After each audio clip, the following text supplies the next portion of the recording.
I back on YouTube? Oh, yep, but now my audio... Alright. There we go. Alright, so we should be better on the YouTube now. You should be able to hear me, but it's probably quiet. Need some noise suppression. And we need some gain. Check, check, check. Microphone check on the YouTube. Check, check, check. That should be good. Check, check, check. Alright, I'm getting into the yellow on YouTube. That's not ideal. It's probably a bit loud.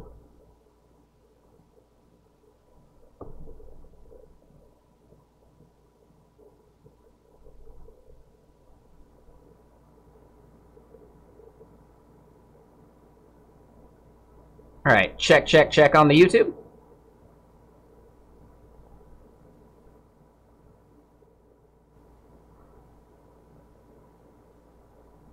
And here's a bit of a compressor on YouTube. So that should be alright now. I do think we get some background noise that I can't seem to get rid of now, though. Alright, so now let me just add the system audio.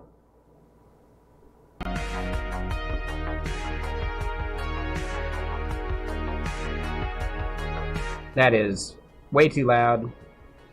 Alright, so now we should be good audio-wise on YouTube. Let me know what y'all think over there on the YouTubes.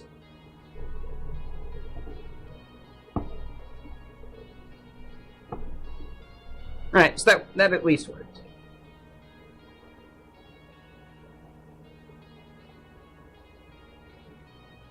BlackRock. Yeah. That's weird, man. You know that's kind of like creepy, right?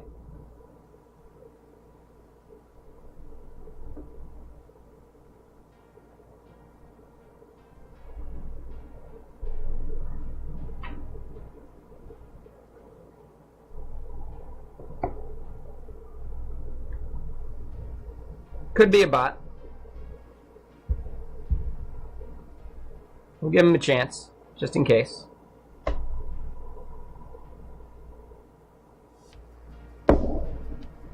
Alright, slow. Yeah. To the code here in just a sec. Let me pop out the YouTube stuff. Copy link. And let me get it here in my teleprompter.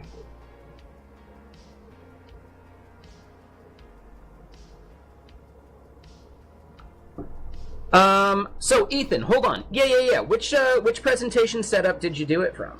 I'm guessing you mean like my main presentations, yeah? Like the ones I've done mostly using Pandoc? Okay. Yep. Okay. Yeah, it's not bad. I would say you may want to check out Slidev at some point. Slidev is quite nice too. There is a learning curve.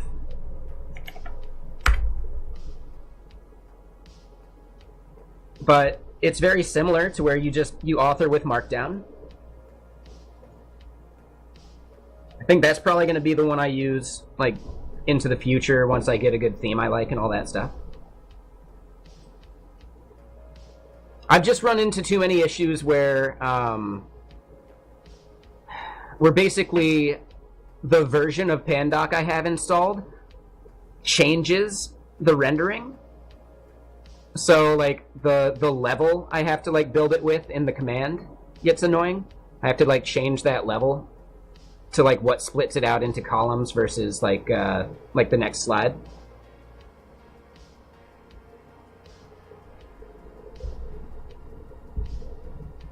But Slidev doesn't, or I don't think it has columns. I'd have to double check that. So I don't know. I think either are good. I'm not like 100% certain which one I like more yet. I gotta like fiddle with the Slidev version more.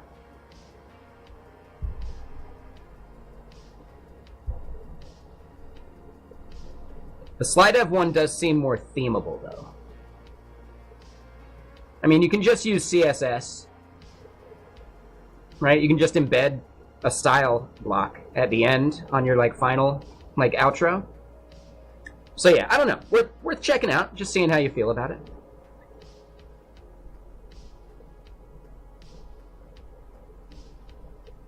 Oh, and it's like full on chilly in here now. The AC is doing its job. I'm pumped on that. Yeah, Slide Ev's really good. Right, the theming, you know, on-demand utilities via Uno. You can add view components to it seamlessly. I'd love to see a Slide Ev-like thing built on Astro instead. Then you can do components in anything you want. That would be way cooler to me. So yeah, at some point I'd love to fork Slide Ev and yeah, like make it an Astro version. Yep. Yeah, that would be the goal. But this is a large project, so it would take some effort to do something right.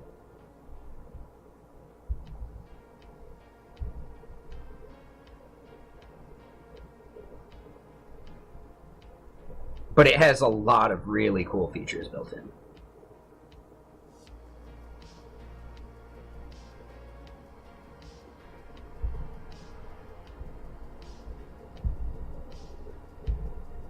But anyway, all right. So, the thing we want to do today, sure, we were doing a bunch of, right, Vexilla stuff involving GitLab, right? We can fire up their docs again at some point. But I think for today, I want to look at what it might be like to build out a Vapi replacement.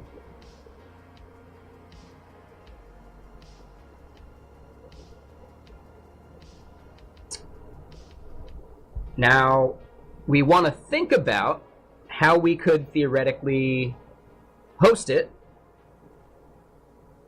I'm thinking something serverless, just because, you know, it can scale to 0.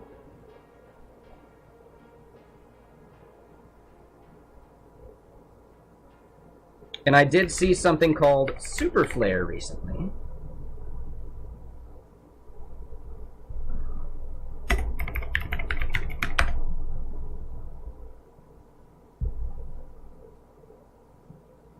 So an experimental full-stack toolkit for Cloudflare workers. Best parts of D1, R2, queues, and more, all in one place.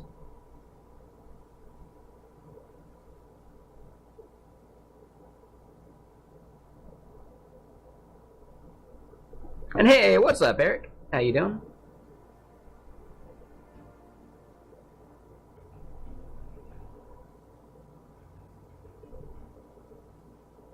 So it's not its own full stack framework. Okay.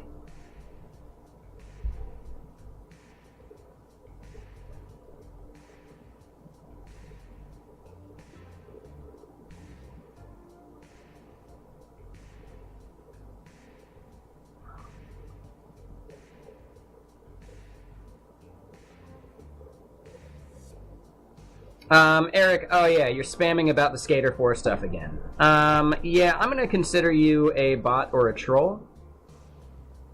I've told you before, English only. You've got one more chance to apologize and get it, or I'm just gonna make sure that I don't deal with your comments over on YouTube anymore. They're asking about Skater 4, blah blah blah. Like, I don't know, man. They said Skater last time too. So I think they're just trolling.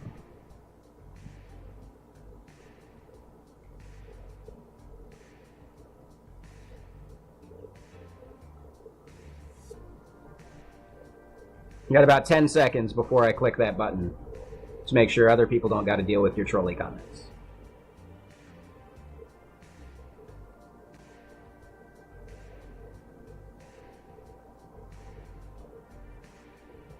All right, there it is.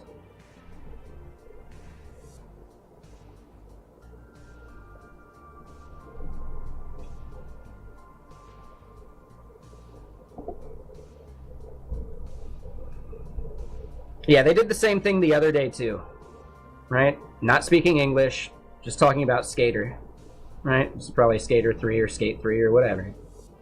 I don't know, it's just weird. But alright, so let's look at Super Flare.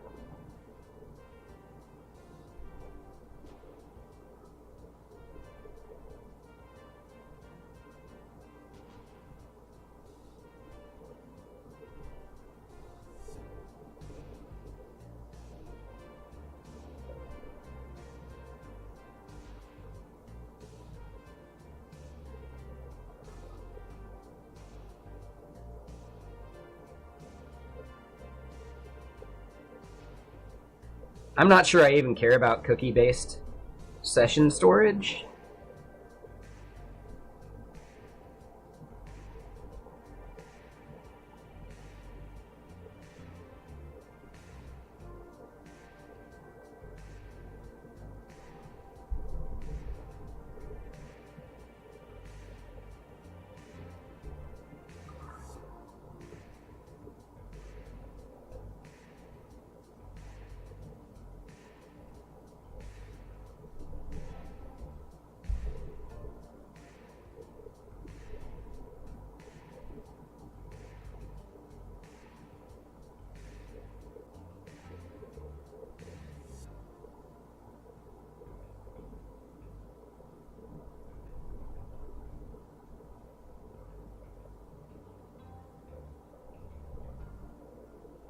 So the getting started, this is the local development server. Okay.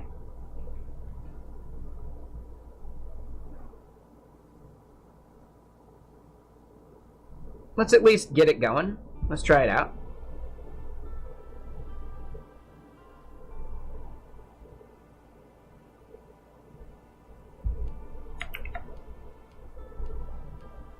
We'll move that over.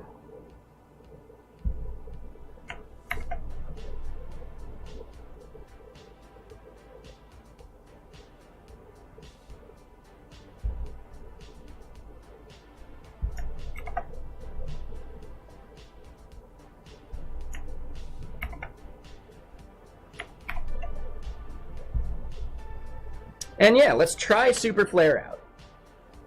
Right? The goal would be to host it locally anyway, so maybe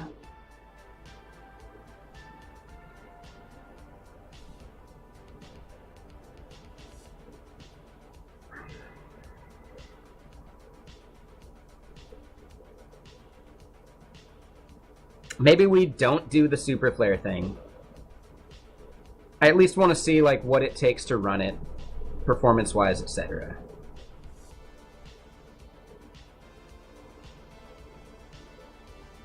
But realistically, we could bootstrap a new project very simply, just using Express or something.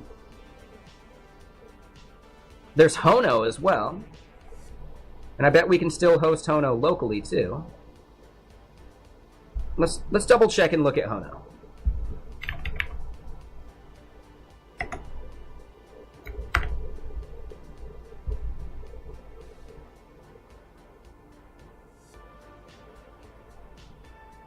What's up, Coding Arden fan? How you doing?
Okay, so we'd end up wanting to install Wrangler to do that stuff.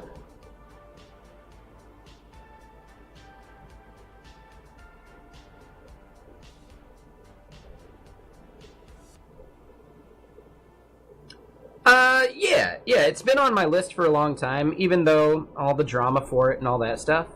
I don't care. Like,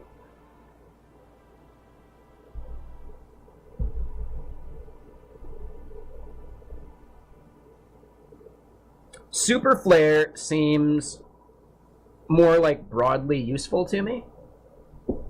Hono seems pretty like bare bones, which I think for this demo is fine. Yeah, exactly. But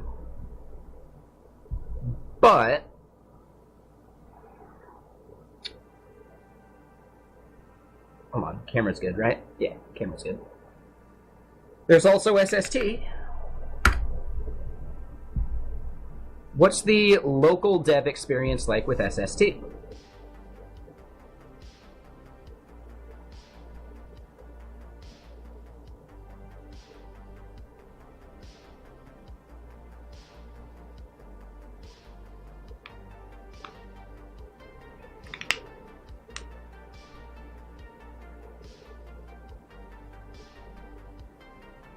So for now, we're gonna do it in like the most bare bones way, but I figured it's a good time to look at it.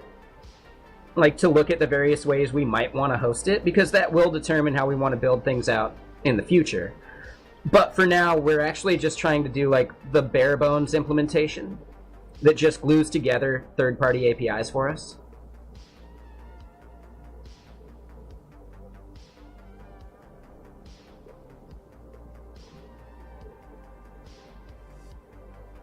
I'm thinking Cloudflare is the goal because of the zero egress costs, which we may end up having to pay for.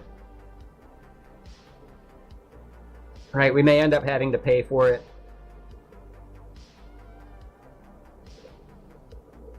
Like the issue. Oh no, so Cake, hold on. Help me figure out the audio over there on YouTube. That would be really helpful. I'd love it if you could help me with that.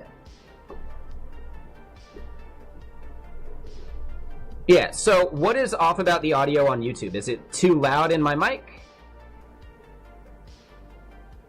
Like, you know, what could I do to make it better? Is the noise of the AC, like, really messing with it?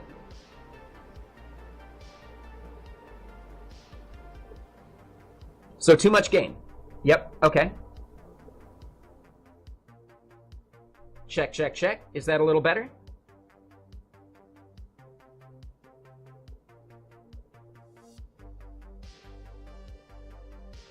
Okay, so you couldn't hear the AC. I was seeing it. That's a lot better. Okay. So yeah, I was doing too much gain. Perfect. And how's the music volume in relation to my audio?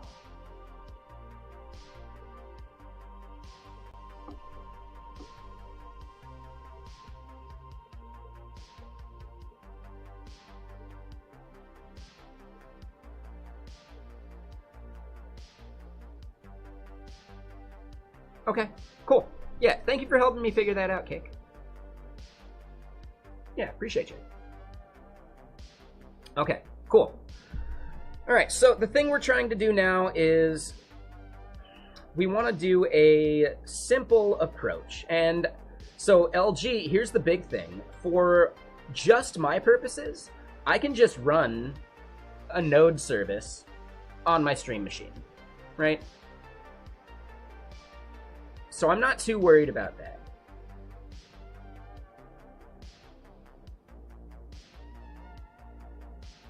Right? I could even do it with Bun, you know? So yeah, like really, I want to look at what the local dev experience for some of these things are, especially the larger things. And at the end of the day, probably just end up gutting what they have and just running like a local server anyway, which is why Hono actually seemed kind of appropriate, because it's just an express replacement.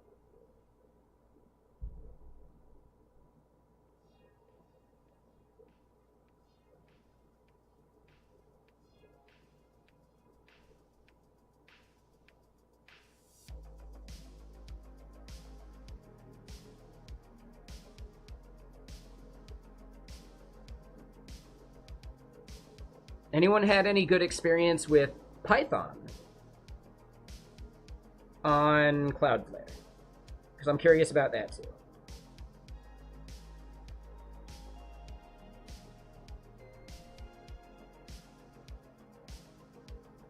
And a lot of this is going to be for practicing up and understanding about open LLMetry.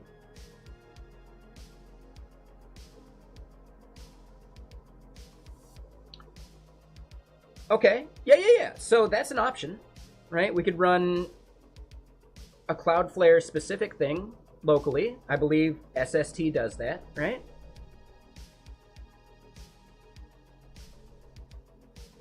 Hold on, is SST supporting Cloudflare yet? Or am I jumping the gun on that?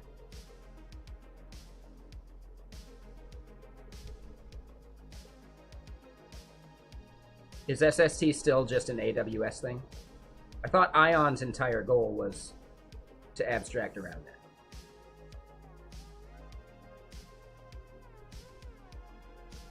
Yeah, setting up AWS. So it looks like, yeah, it looks like they're still AWS focused. So I want to avoid that for now, because I do think egress costs are going to be a thing for me. And I want to be careful of that. Right? Again, not important for the locally hosted version we're going to be doing, but a new project is a solid time to check out some of these other tools and consider deployment at least. If I was just going to do it for a quick hacky side project thing, well then yeah, I'd just do it with Express even, you know? Like I wouldn't even need Ono.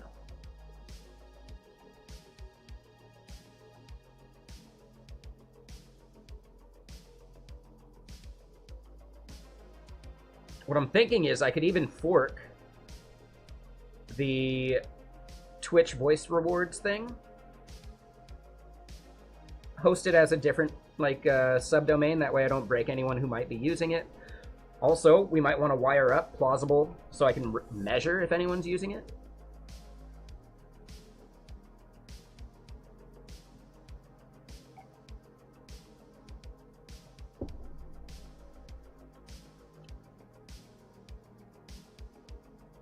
Yeah, I think the goal over the next couple days is to hammer out some of these small things that I can do before we jump back to Vexilla and then eventually Walter. And yeah, like I should probably be setting aside a day or two per week for something other than the main projects, right? So yeah, Friday, Saturdays might be good days for that. Right, just to make sure our other projects don't die on the vine, right? So yeah, I don't think SST fits what we're trying to do right now. I'd love to use SST at some point though. But I'm not trying to release to AWS with something that I envision as being bandwidth heavy.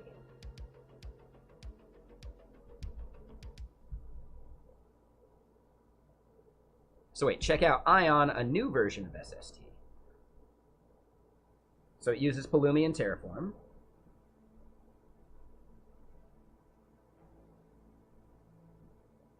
So ion.sst.dev, and that's where they support Cloudflare.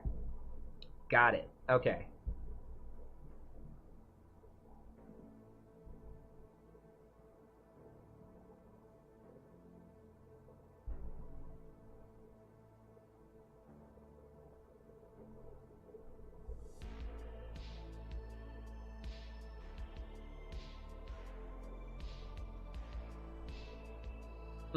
But yeah, right? Like, what is the local dev experience like?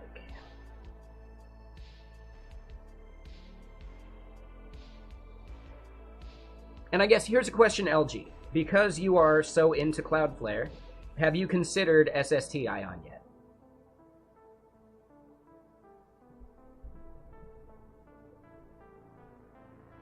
Right? Like, let alone have you used it, but like, have you at least considered or looked at it?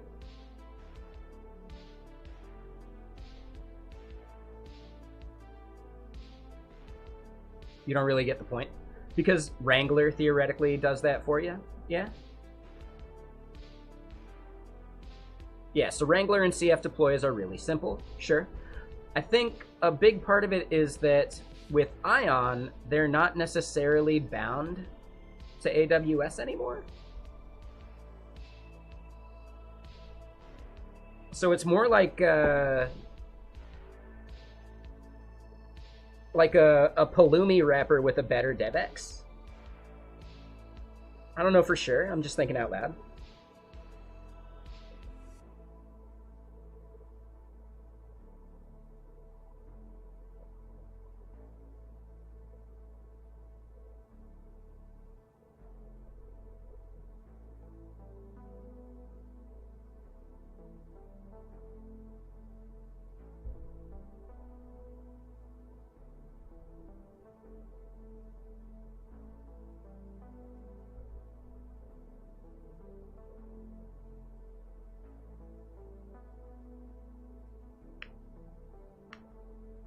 Ah, okay. Yeah. And my goal is to pretty much never use Remix. Not that it's a bad piece of tech or any of that stuff. It's just, for what I'm building, the marketing site would be Astro. And the application would probably just be a dashboard, right? Where I don't care about server rendering. I don't care about actions. If I was making an e-commerce, like public kind of site that had that type of interactivity on the public pages, then yeah, Remix is the first thing I'd reach for. But I just don't make that kind of application much.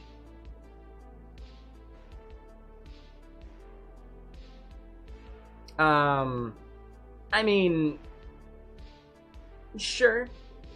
Realistically, with Astro, it's just static assets, though. So, yeah. Like, I'm not worried about how to ship static assets anywhere. That's the easiest part to me.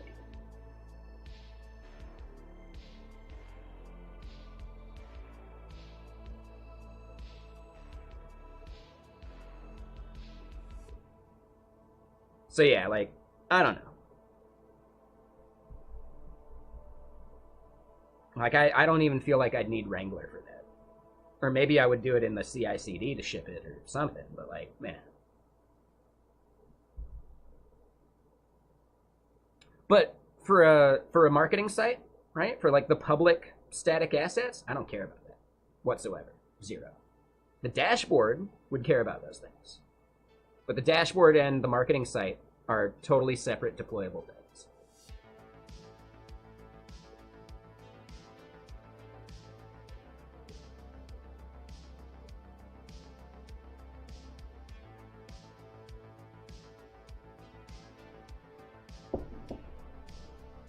Yeah, I don't care about the Astro stuff, getting access to any of that whatsoever. I don't care about Astro Actions. Even though it's cool, it's really awesome, it's not something I would use. I'm okay making my, like, at least for the time being, I'm okay making my contact me form kind of thing just being a client-only thing. I'm fine with it.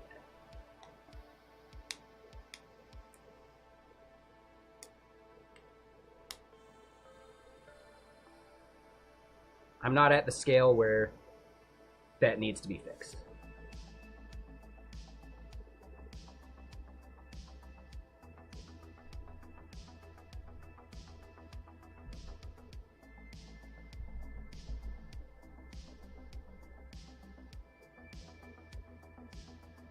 So yeah.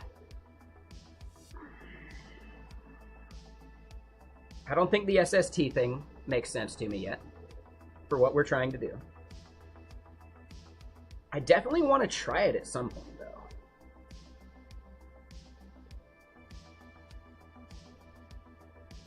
Just to see how it, like, fits into what I'm trying to do.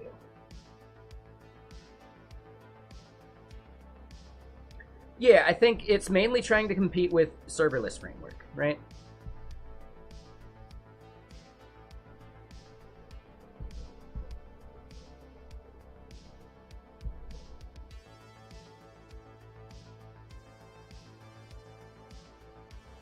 So the goal of serverless framework is to be able to like not be vendor locked.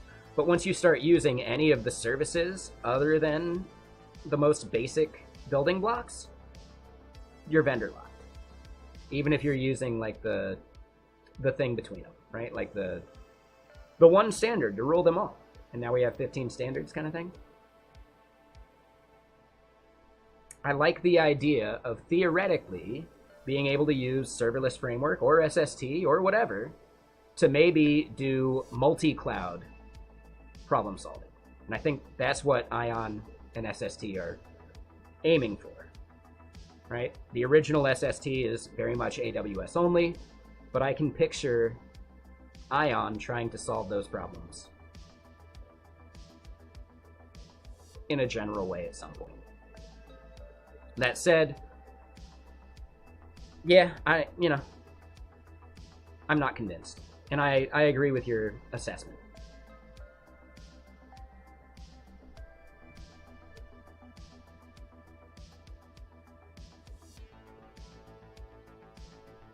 From what I've heard and seen from Dax's tweets, SST's biggest customers are people trying to migrate off of Vercel. Right? Especially because they built out their platform with Next.js, and Next.js just doesn't work that well off of Vercel. Or it does, but it takes effort. And that's why they even had to make OpenNext, right?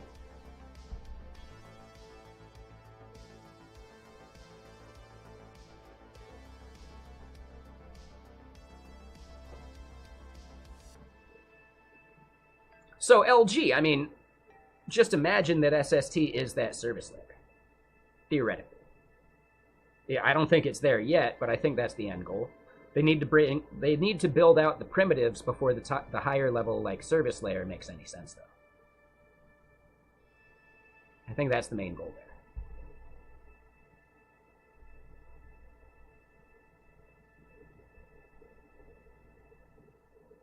It is a lot. Yeah. No, I totally agree. It's a lot.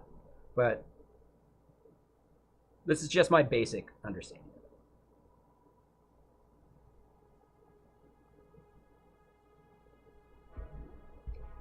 Yeah, SST's like bread and butter seems to be targeting Next.js users that want to migrate off of Vercel.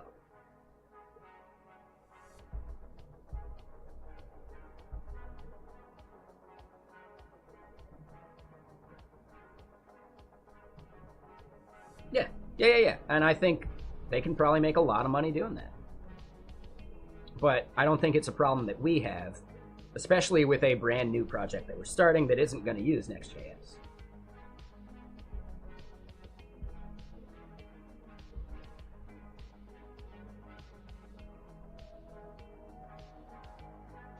Yeah, for a lot of the things that I think Next.js and Remix solve, for dashboards specifically, I think a local first approach solves those problems in the same way. Or not in the same way, but solves those problems. And for the user, they're solved in seemingly the same way, right? Such as optimistic updates and all that stuff. So yeah, for a dashboard, as far as user experience and all that goes, I'd probably rather just do local first over anything else, right? Like, you know, if I'm going to optimize for the problems that they're trying to solve. But again, once you start doing something like e-commerce, where the typical user might not get your JavaScript, making sure that those forms still work is incredibly important. So for e-commerce, it's incredibly important to do stuff like Remix or Next or whatever, using form actions and all that junk. I just don't make those kind of applications typically.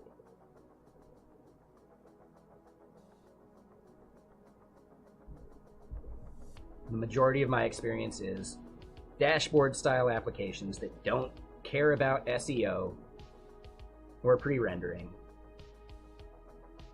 And you have your JS assets that the user can, yeah, the routes are like, you know, per route bundled, sure. So lazy loading the parts you care about.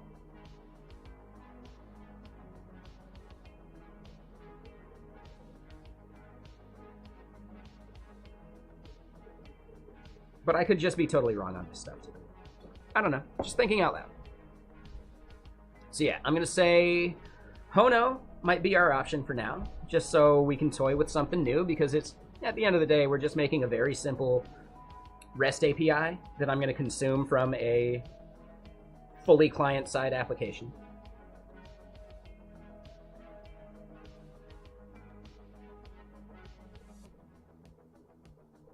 No, and I get that, LG, right? But as far as like normal form stuff goes, you need a server to handle those. And I'm just not a big fan of mixing and matching a lot of that, right? It only makes sense to me for public-facing applications, not dashboards. So if I'm building a dashboard, Remix doesn't make any sense to me.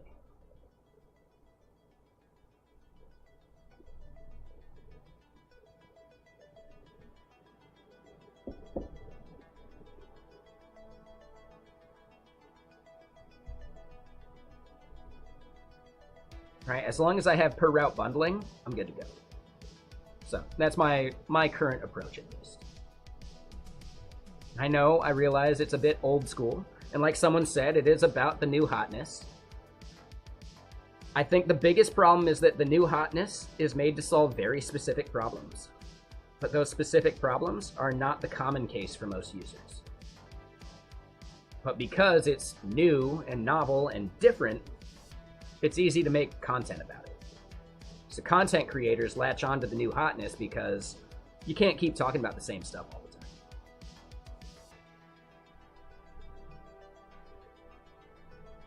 Which is why I think my goal, at least, is to make somewhat timeless content, but, you know, that term is fuzzy. But talking about macros in JavaScript, TypeScript, like Nightbot just reminded us, that is more timeless, in my opinion, than latest and greatest like rendering techniques that Next.js and Facebook are using.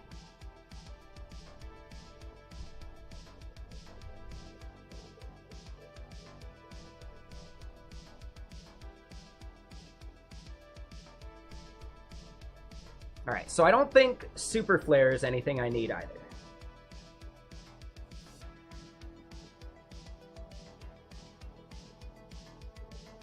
Yeah, what I would mainly expect of something like Superflare is actually like an opinionated wrapper around these things. And they actually do the schema. Okay, so never mind, this is somewhat opinionated.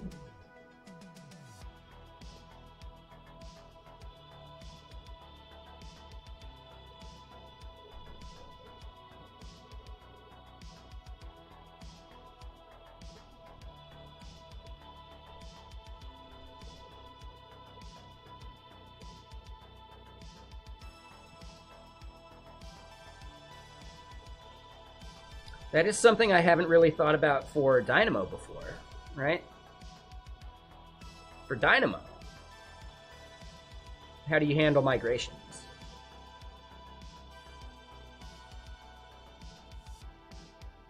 And really, my thought is that you just don't.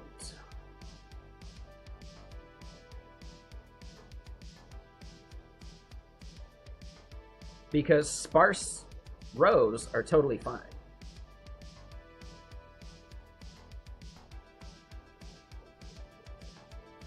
You prefer opinionated frameworks, they feel nicer to use in the long term. I mean, I guess the goal with an opinionated framework is that there's less decisions for you to make.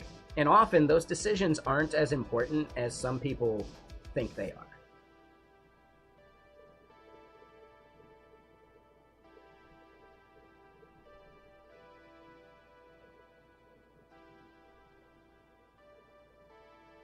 Right? Which is where like the Rails is omakase comment comes from, right? And Ember is omakase. That's where that comes from. If you just follow the opinions of these things, you're making less decisions about the minutia, and you're making more like business-focused decisions instead.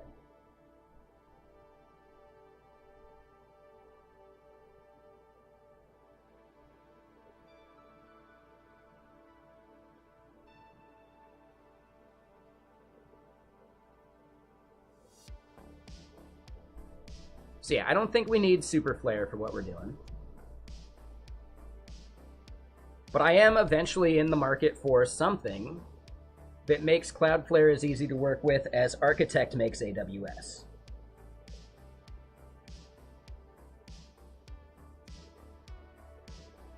Right, especially managing like secrets and, you know, staging versus production environments. Architect is great. And I may just continue to use that. We're already using it in other projects, right? Walter is an architect-based project.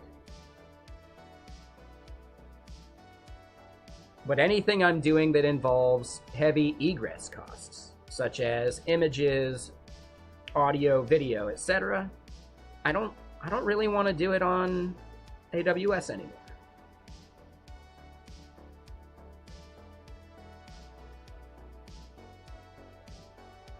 Whereas Walter doesn't have that problem. Walter is just pure data.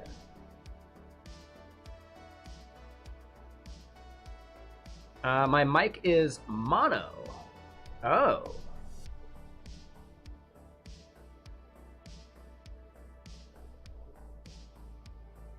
I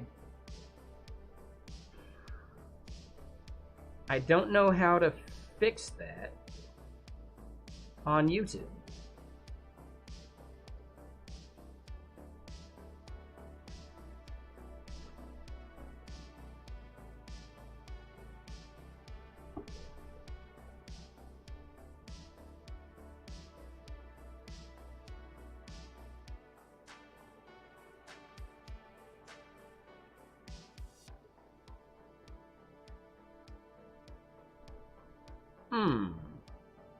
Yeah.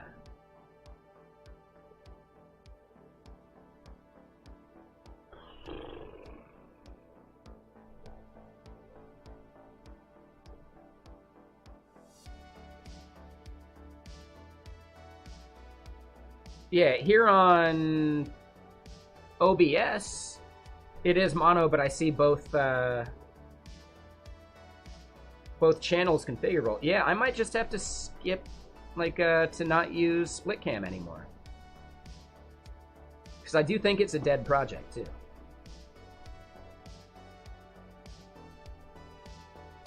Like, I don't think anyone's working on it anymore.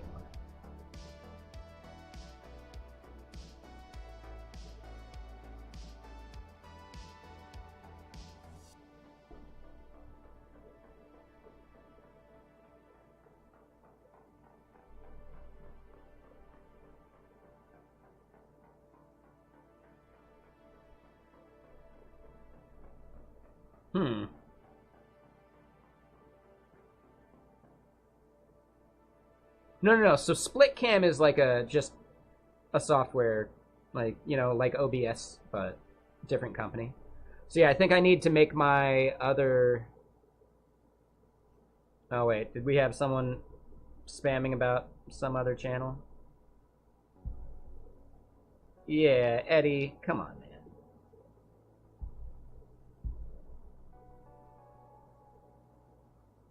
Eddie, you know that's gross.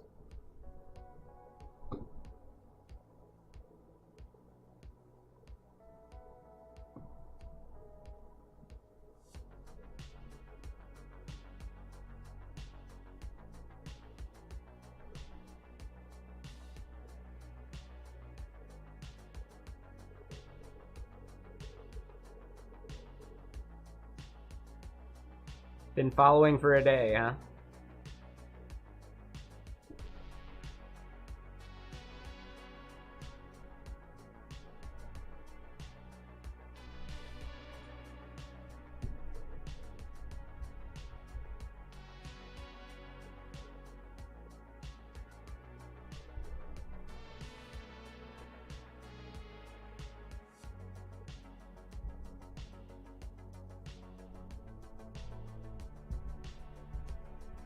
Yeah, thank you for calling that LG. I totally missed it. All right, so yeah. I don't think Superflare is anything we need. I think we just spin up a Hono server and call it good.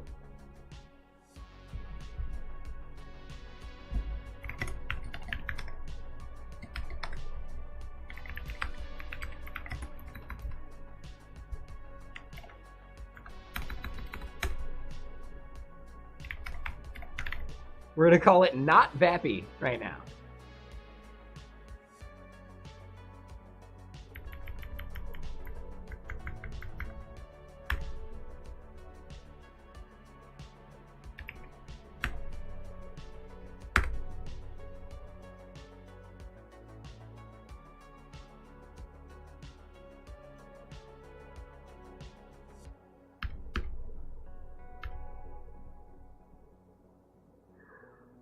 Interesting that it still needs to do the template thing, but we'll just say Cloudflare workers for now.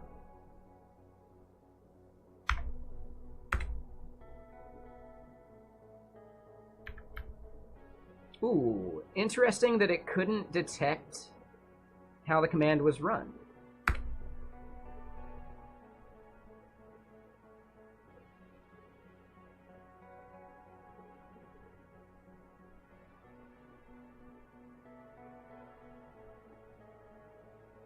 Vapi just isn't working for us, right? I'll try it out again just to see.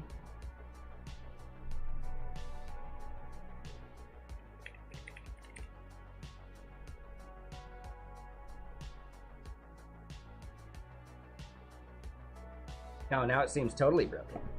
Wait, what? What happened there?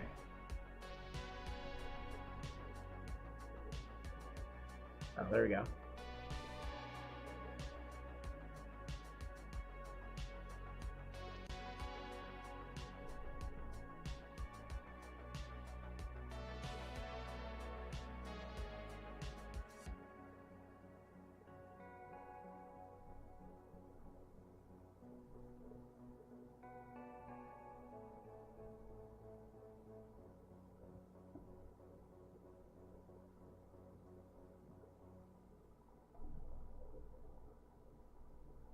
Let me just refresh one more time here.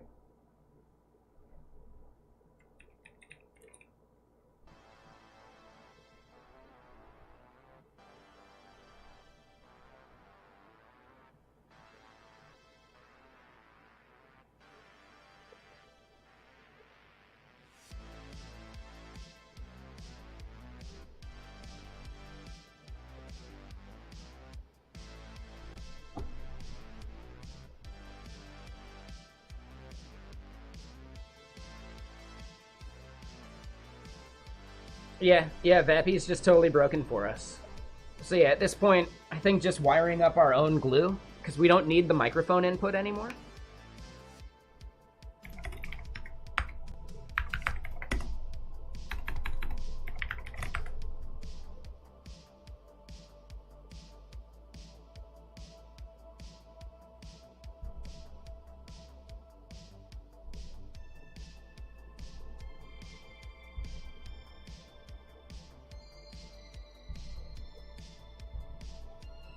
And yeah, I really think there could be like a little mini project.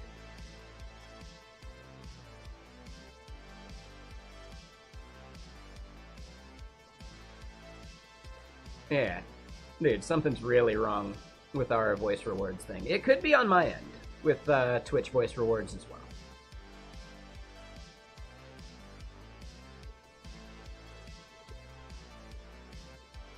No, I've never even heard of that, LG. You caught yourself doing the head bop? Yes, this is the way. Exactly, Deja Vu. But yeah, how you doing? What are you up to?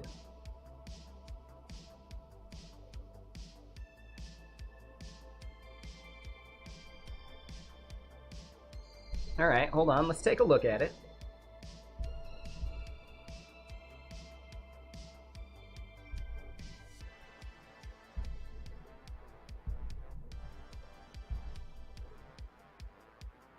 Yeah, sorry, Zach. It's a flaw of split cam. I don't have any way of fixing that.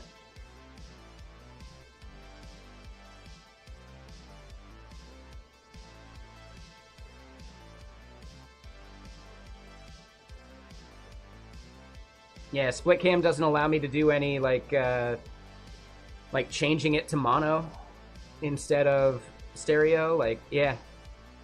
So I think this is the last time we'll be using split cam. I'm gonna have to figure out another way of doing the multicasting.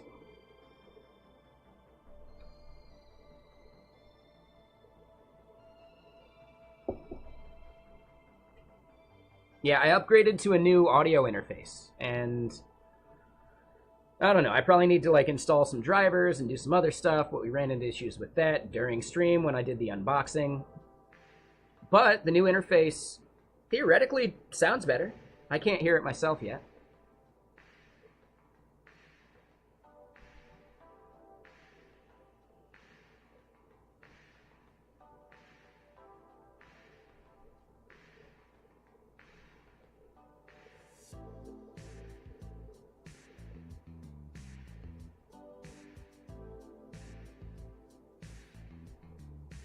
Okay, this is interesting.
It should load now, but the models are no longer working because storage is broken.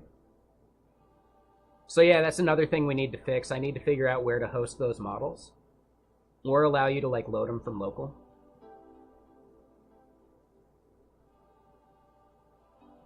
It is open source if you want to hack at it to get the local loading working. And then you could just download the models from whisper.cpp's web interface. Or you could just use the URLs that they have. But yeah, sorry about that. I just fixed it to where, like, when I ported that domain to Cloudflare, they didn't bring some of that DNS, which was a problem. My goal is to fix that today or tomorrow. My guess is at 4 o'clock-ish right now. We're going to spend more time just hacking on this thing today, so tomorrow is probably when I'll be able to get Orderly actually set up for you.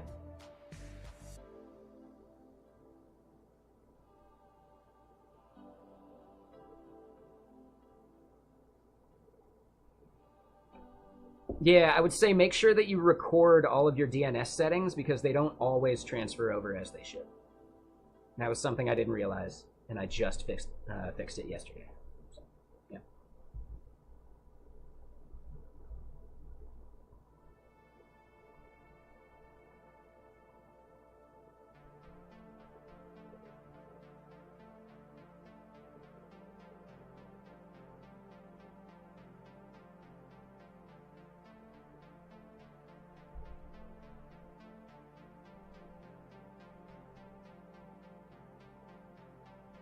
Yeah, I haven't tried transferring much stuff to Cloudflare before, so learning. A little bit of learning.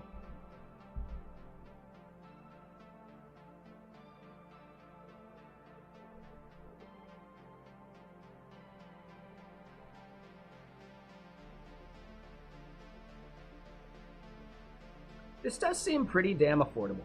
Yeah, that's not bad.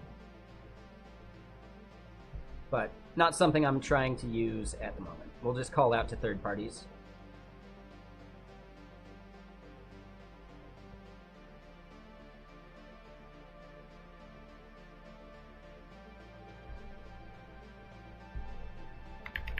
I did not mean to close. Oh no, though. Alright, so quick start.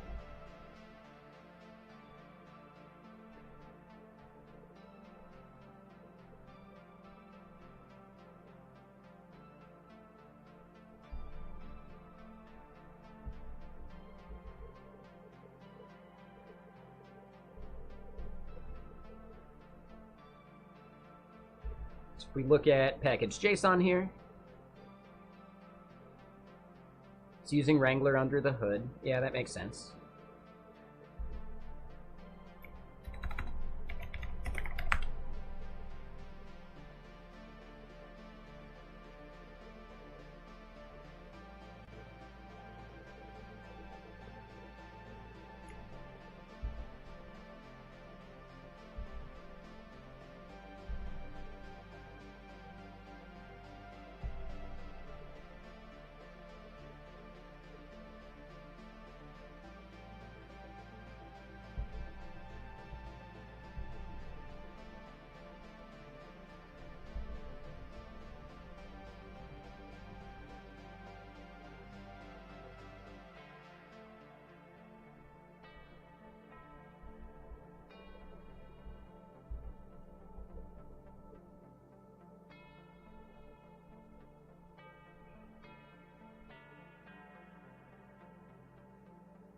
Looks pretty lightweight. Yeah, I was worried that Wrangler would be like a heavy process. But it seems alright. Like it's most likely one of these node processes. Yeah, it's not its own like named one.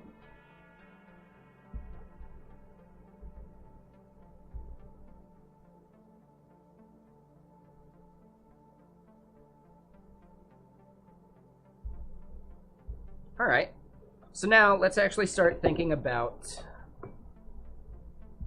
how we want to build this. Let me just create like a notes file or something.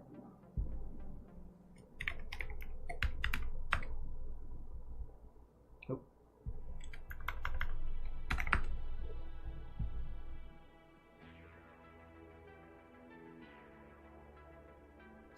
Mini Flare is the Cloudflare instance. Okay. Hold on then. Do we think that is node as well, or would it be under its own process?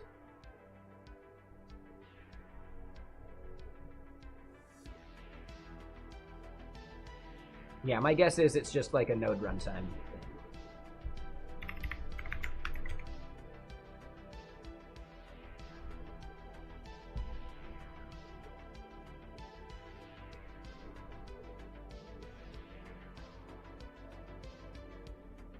Okay. Yep.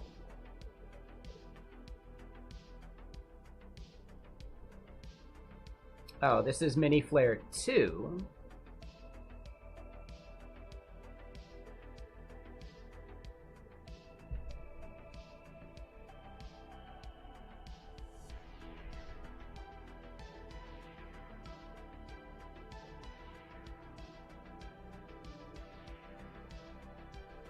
Oh, that's fine.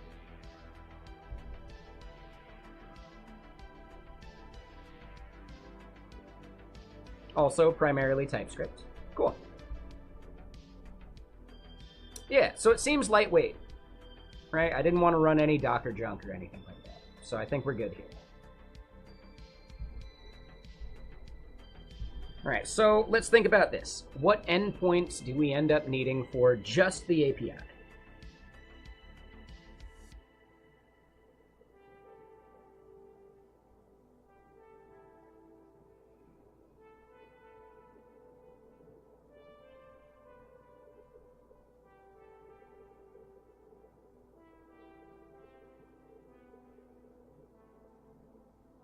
And here's what I'm going to do. I want to spin up another PNPM workspace.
hold on. So it's been a little bit since I set up a PNPM workspace.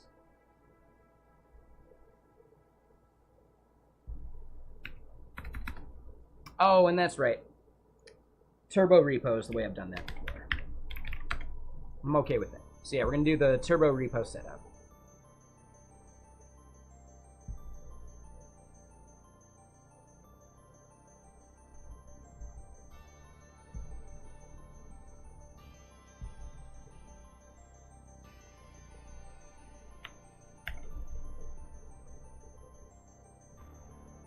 Alright, so I'm going to close this again.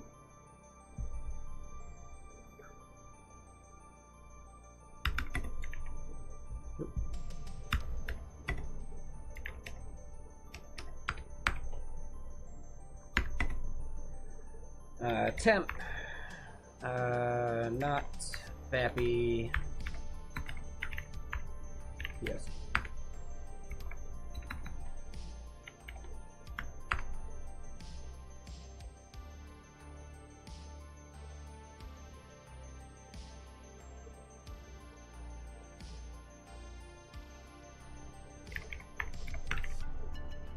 And we'll just call it not Vapi.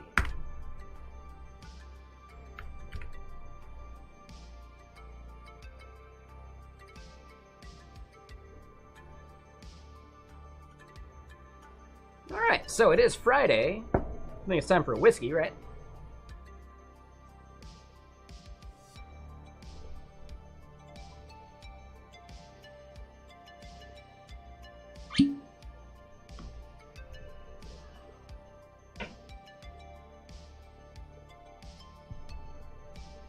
Yeah, tomato, tomato.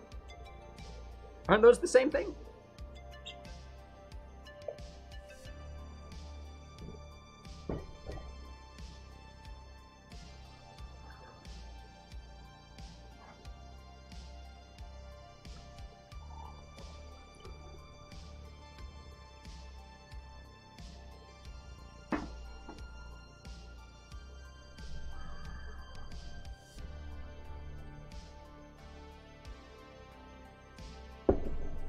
All right, so we set up our turbo repo.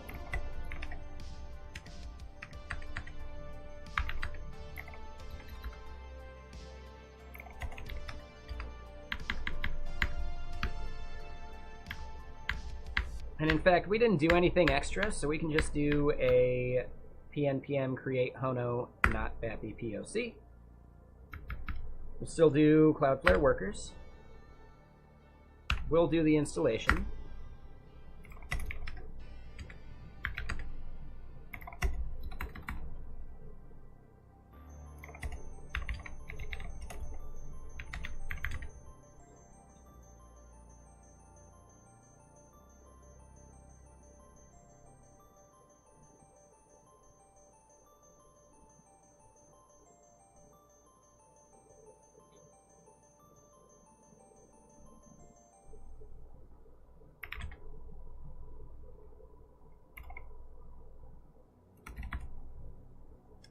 And hold on, we're gonna do this. Not Vapi POC. This is not Vapi server.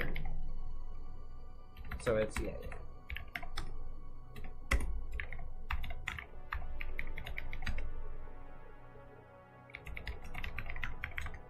Let's just double check. Yeah. So they got to do a little bit extra.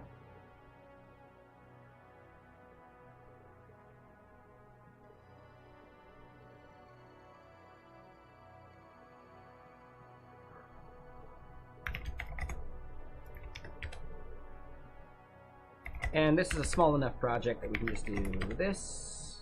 Oh, wrong one.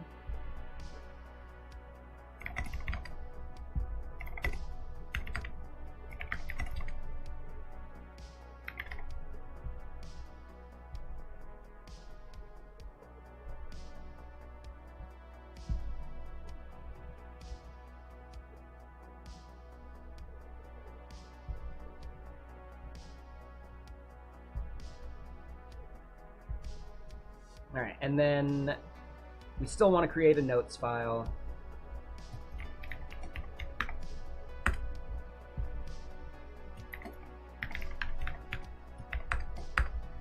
All right, so endpoints. We're gonna have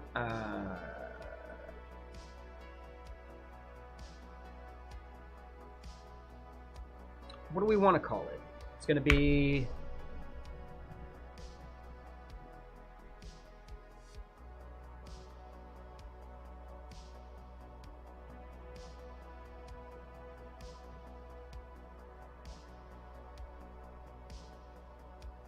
for what we're doing. It's going to need to call it with a prompt. And the prompt is something we configure through our fork of the Twitch voice rewards thing we made.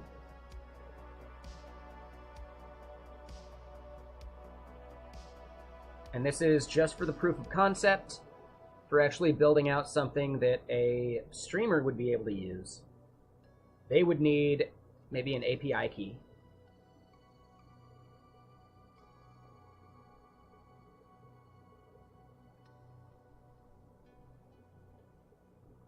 Maybe just their token. Yeah, I think just regular auth would do it. So yeah, we're good there. So we'll just say this will probably be at a subdomain for API dot whatever. So then our path here would be prompt.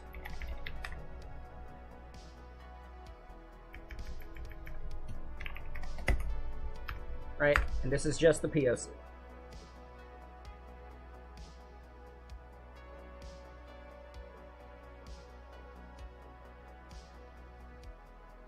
It does mean that the front end of it would then need to take whatever audio we're outputting and pipe that to the user. I don't think we end up needing WebSockets, though.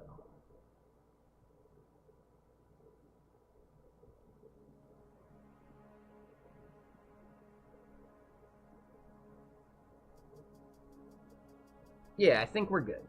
So from here, it's just the one endpoint, I think.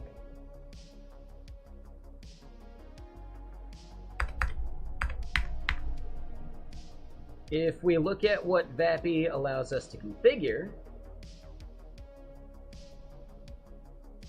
and this is where we're going to have to like look at some APIs.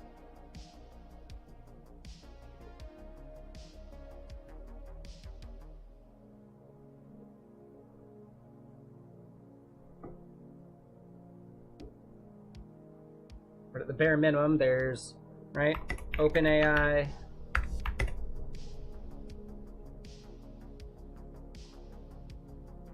I don't know, Perplexity, I guess. We're not necessarily gonna like marry ourselves to these options.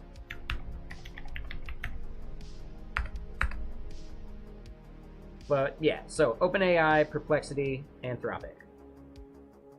We'll say those three.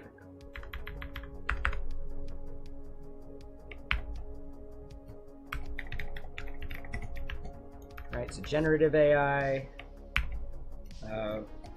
voice AI.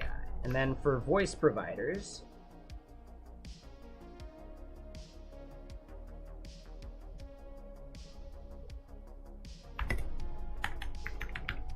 I guess OpenAI has one too.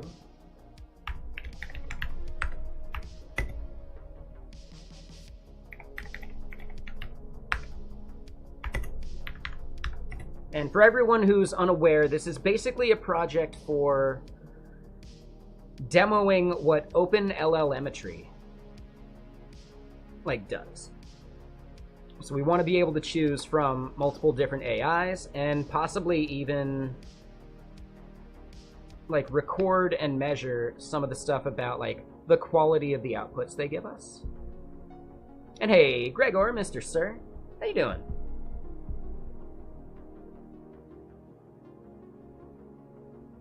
Oh, my poor Mac Mini. There we go. What were you up to today?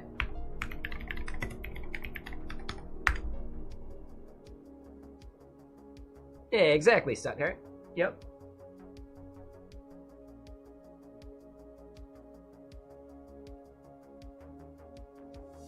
So is that languages to learn for IT? right? Strategies, technologies, and I don't know what Einfluss means.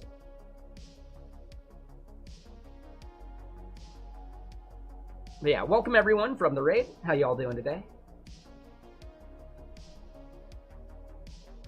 Yeah, thank you for the raid.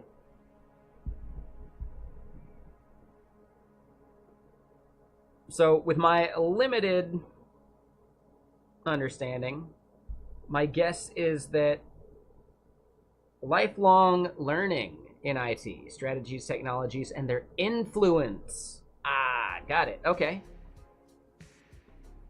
And is this for like a course? Right? Because I could see that being like a really good, kind of like timeless learning course about like teaching people how to learn and like how to stay up to date, etc. That sounds awesome. But maybe it was just more of like a generic title for just covering a bunch of things on your stream. Like, yeah, I'm curious. But thank you for the raid. Appreciate it. For everyone joining, we are building out a very, very simple proof of concept that does a very small portion of what Vapi.ai does. Vapi.ai is really cool, right? They do like a voice assistant thing. Think about like maybe instead of like the terrible like VTX solutions for when you call in to support, right? You can actually talk to something that seems vaguely human, at least, before you actually get handed off to a real human. So yeah, I think Vapi has a totally different like focus than I would have. With what we're building, I'm just thinking it's like a streamer tool to make some money off, like, you know, to incentivize donations, subs, etc.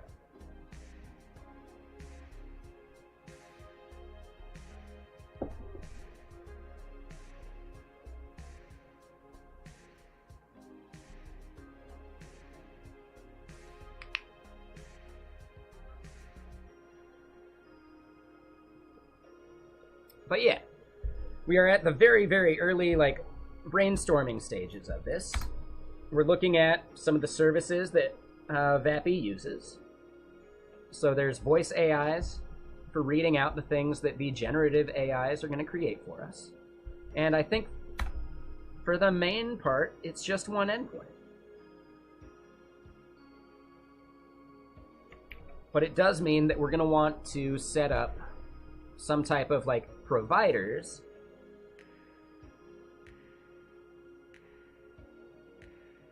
right, or services or something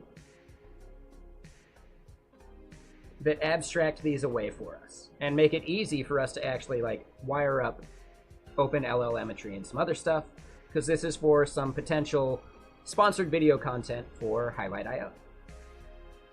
All right, so you had a guest who builds learning concepts and manages internal projects for his company. He told you all about several learning methods and technologies. And yeah, he covers all sorts of stuff. Yep.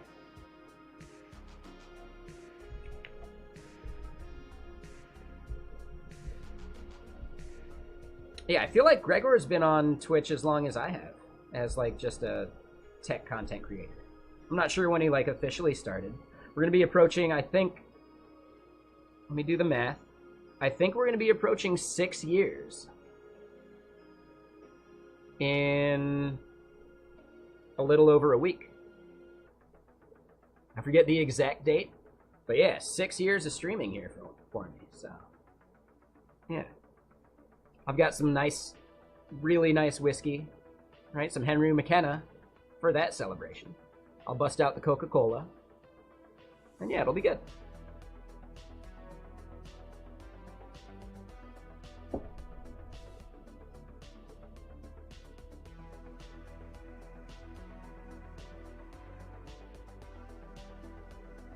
Exactly. Yeah, I love that kind of content. So yeah, it wasn't anything truly specific. I would say though, trying to turn some of like the methods, etc., into an actual like course or at least a YouTube video would be really useful.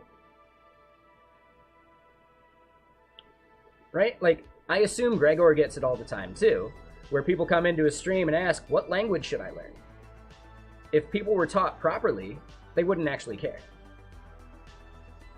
Right? Because instead, they could be taught about how to learn a new language rather than just learning a new language.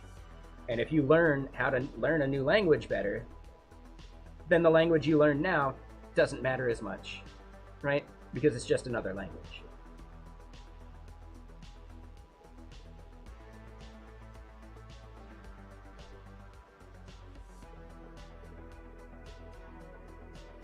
But yeah, real quick, let me shout out some follows I missed. So, Anne Roy Paul, thank you. Agent Nearmites, and Lyso. Thank you for the follows. Welcome.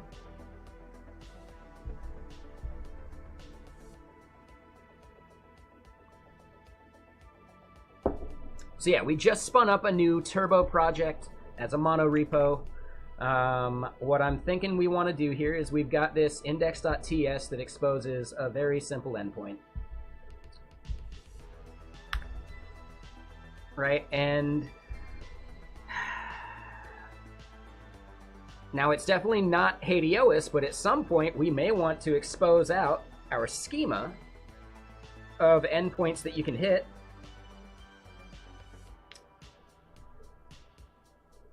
But for now, yeah, I think we just do that. And this is app.post.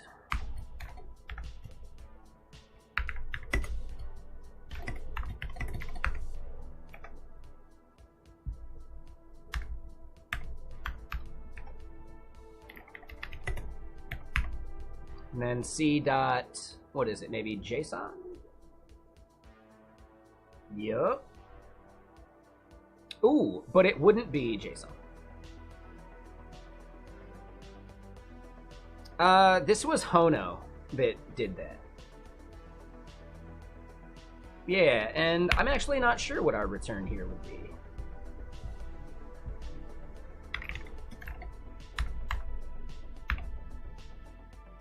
Hono is something like Express, exactly.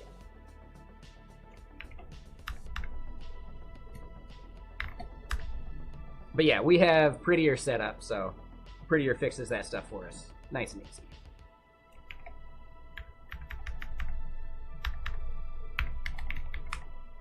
All right, so this is a post to prompt. At the bare minimum, we're just going to have it echo out what we send it.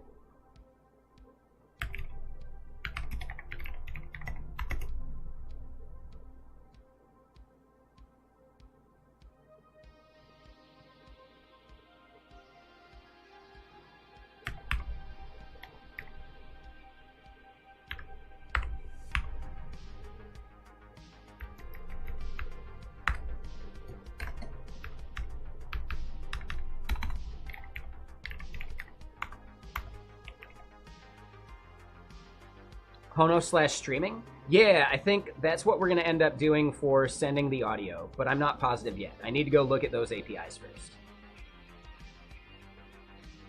We are going to want to add... Let's go into the app.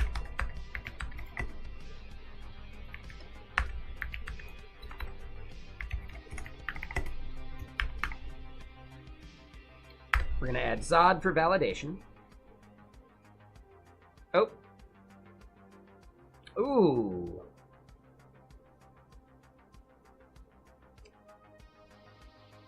Interesting. So Turbo Repo's scaffolder is actually a little borked.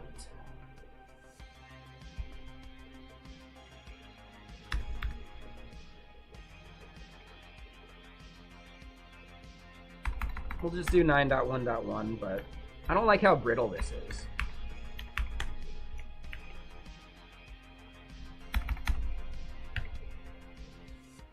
And yeah, that doesn't validate. But yeah, Hono is supposed to be an extremely lightweight Express alternative that theoretically runs in some of the smaller, like, worker-style places where maybe you don't have the full node APIs to work with. Right? And LG out there knows way more about how Cloudflare workers are very much different from a standard AWS Lambda for Node. right? It's Node-like, but it's not actually Node.js. So you don't get a lot of the file system access type stuff.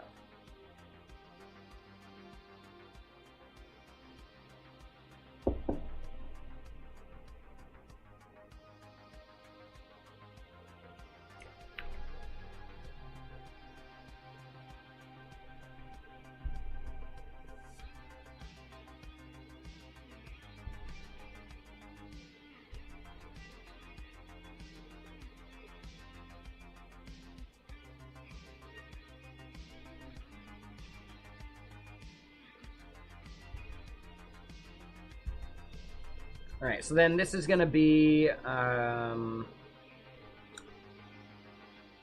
guess, really providers.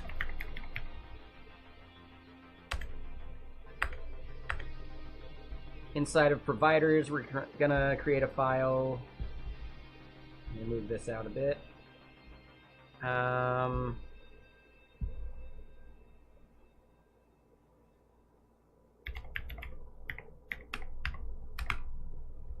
And it's really provider.ts because it's a base.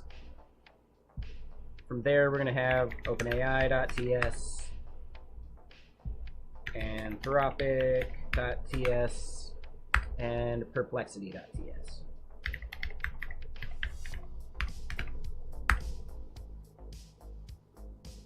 Sure, easy enough.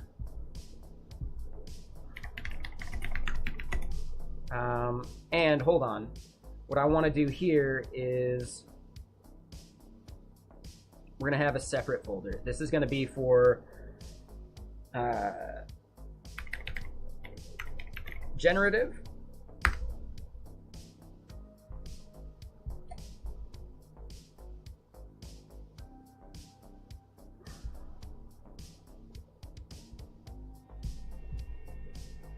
And then voice. Have I used Happy? I've used parts of Happy, right? They had, what was it? Yup, I think it was their like validation library. I've used that before. I've used some of their middleware, but I've never like run a Happy server myself. I've done some Koa and I've done some Express. I think I fiddled with Strappy at one point. I think I fiddled with Loopback at one point.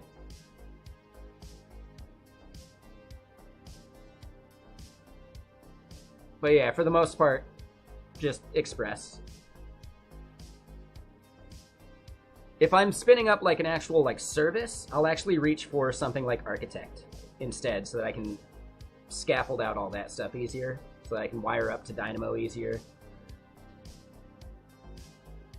For anything as simple as Express or even Happy, like, I don't know. No, I've never done a robust API with Nest.js.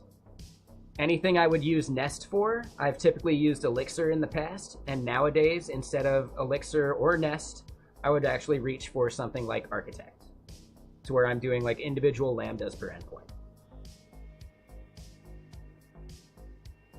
At the end of the day, unless you're doing something simple, I don't want to run an EC2 for anything anymore.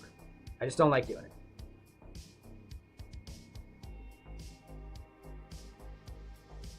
Right? I want services that I spin up to scale to 0. And I don't like the idea of the entire API in a single Lambda. To me, that seems less ideal as well.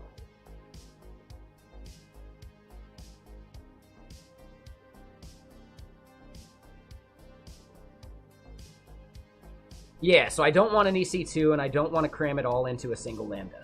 For this, I'm actually planning on just running Hono locally over on my other machine.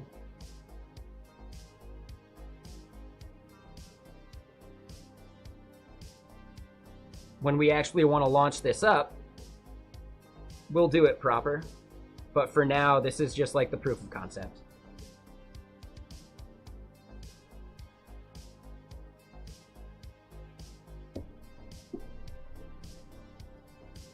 right? So this is like the I host it myself locally kind of thing.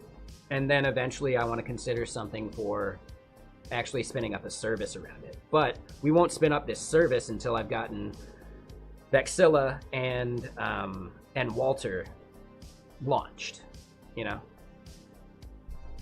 Because again, like, streamers are a terrible target market. Like a really, really, really bad target market. So this thing would be, well, is it easy enough to do it anyway? Once I've got these other things, and then it's me dog fooding my other products with it, then sure. But I need the other products that are like foundational, such as Walter and Vexilla.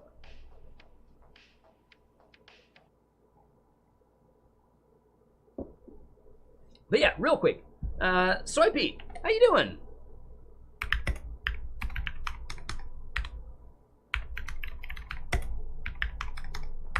And I can't believe I wasn't following you on Twitter sooner. So yeah, I just did that the other day. You're doing well? Sweet.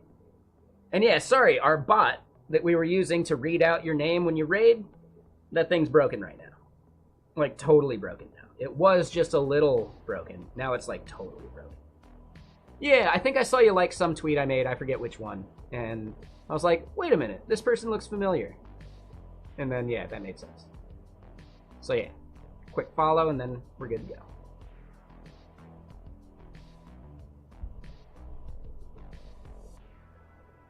I don't even remember what tweet it was, but yeah. I tweet a lot of BS, don't I?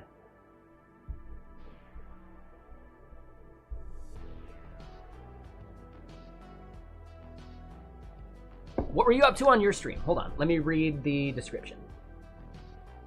Dude, yeah, my PC is really, really not happy right now. What is taking up all the CPU cycles? Quick look UI service.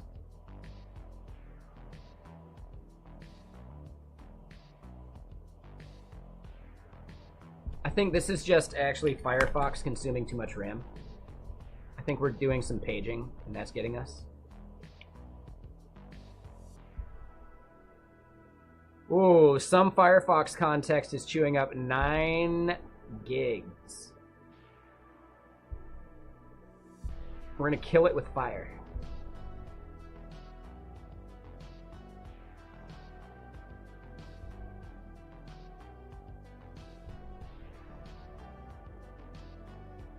We don't see which tab died. It might have been DevTools. Ooh, that is a big thing about DevTools. Yeah, yep. No, that's totally it. DevTools was running all night. No, it was DevTools. So DevTools also keep the tab active, but Firefox is maintaining all of this context. None of it gets pruned. So this, every second, is adding a new log, and it's maintaining that log in perpetuity. And all of the traces associated with it. Right? So our network tab, go burr. So that was our actual problem. So that is one big thing about Firefox versus Chrome. And yeah, like, honestly, it's probably something that you want. If you have DevTools open, you're doing it for a reason. So Firefox is doing the right thing, in my opinion, but if you don't know about it, you can have a real WTF moment of, hey, Firefox, what's the deal? What's the deal with Firefox? All right, so hold on. Let me read what you were writing there. You've been trying to get a self-hosted LLM Twitch bot running. It's fun, but a little out of your depth. So wait, yeah, that's similar to what we're doing. When you say a self-hosted LLM Twitch bot, tell me more. I'm actually really curious now. And before we get too much further, LLM, or I think it's LM Studio? You might check out LM Studio for running models locally because they spin up a server for you, and then your like Twitch bot could just hit that server.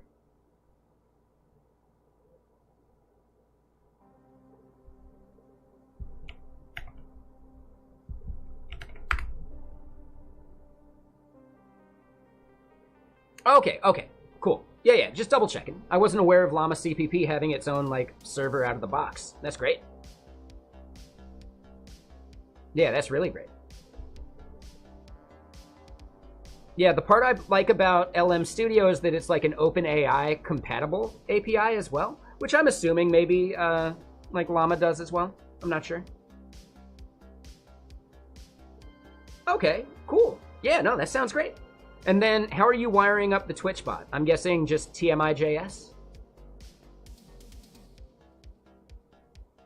It is an OpenAI API spec? Perfect. Yeah, awesome. Yeah, so that sounds good. I didn't realize LLM.cpp was that easy. My main goal is I didn't want to install and run and deal with like Python VMs. Like at all. And not even like VM, like virtual machine, but more like, you know, virtual environments is the word I should have used. I really didn't want to deal with getting Python virtual environments working on my Windows PC, which is where my bots and all that stuff run. That sounded like the worst case scenario. Oh, hold on. Let me double check something here.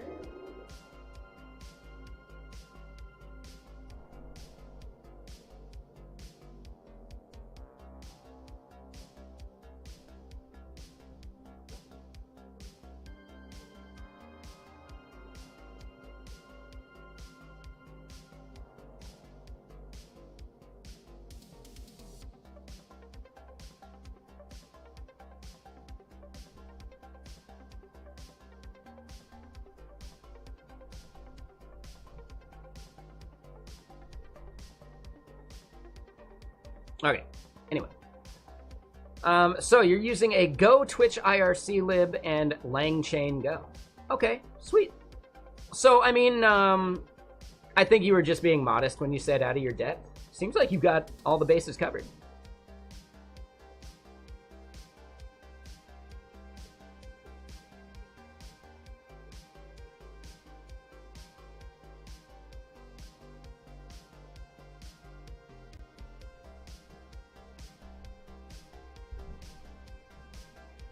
And I'm not an expert either. Like, you're already, like, you've hit the same level I'm at. You're probably beyond it already. But, yeah, I appreciate the modesty. I like that. I need to do it more.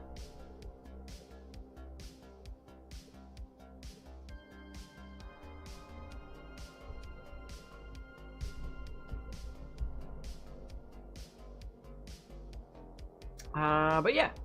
Ooh, they actually have an LM Studio CLI too? Ooh. Yeah, this is one of those companies where they were hiring at one point. And I really considered like applying.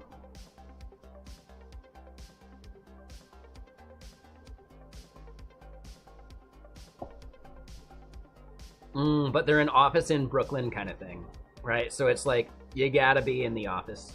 So I think that was like the first thing where I was like, oh, I guess I'm out. But yeah, I like LM Studio just as like a really easy way to do self-hosted LLMs.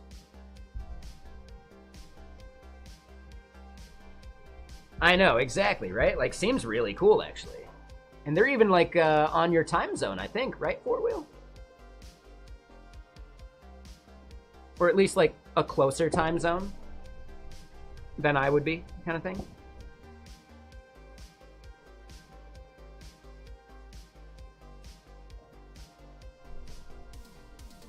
Oh, you're in, okay. So yeah, you're like the Midwest time zone. Okay. Or wait, hold on. That's mountain time, isn't it? So wait, mountain time's just 1 hour difference between me and you. Okay, that makes more sense. For some reason, I forget where in Canada you said you're from. My brain basically thinks Everything in Canada is either Vancouver or East Coast time zone. Right? Besides the people that are like even farther east. I forget about all that stuff in the middle. Like all of it. To me, that stuff in the middle is basically Letterkenny and Corner Gas.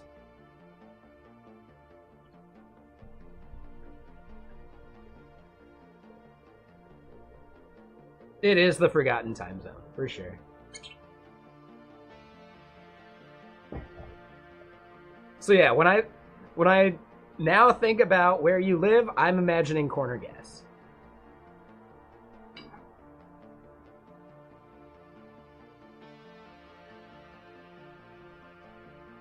My favorite bit of Corner Gas is actually the first episode, where the dude rolls up to the gas station and he's like, man, sure is flat around here.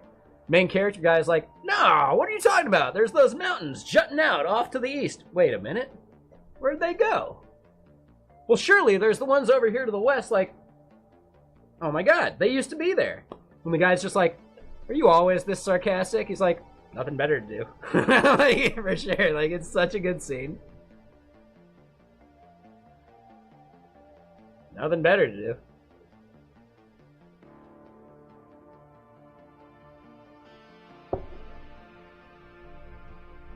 Prince Edward Island. Yeah, I mean, so, do you remember Brett Damon? He now just goes by Brett, B-R-A-T-T. He is the hour, I thought it was like a full hour east of Eastern time zone. And we haven't seen him for a while, but Dota 2 Attitude is also in that same time zone. I thought it was a full hour. It might just be the half hour. Yeah, we haven't seen Dota in a long time. Yeah, I hope he's doing well.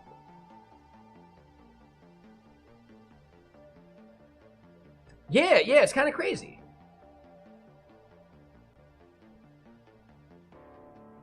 Yeah, because you wouldn't expect something that, like, seemingly remote to have that much access to tech.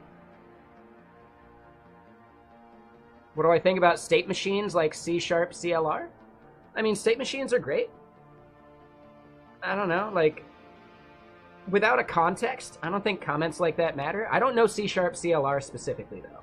I am very much like a surface level C# user. Sure, I've written an SDK with it, but that SDK is very surface level. Like, I didn't need Link. I'm aware of Link, I did some C# in college, etc., but it's just, it's not my common case. So I am very much like, very shallow knowledge of C# ecosystem stuff. About asynchronous code? I mean, JavaScript has to be asynchronous, just due to how the run loop works. So I'm heavily familiar with asynchronous code. In some languages, I don't know if you benefit that much, right? So like async Rust still has a lot of headaches and issues with it.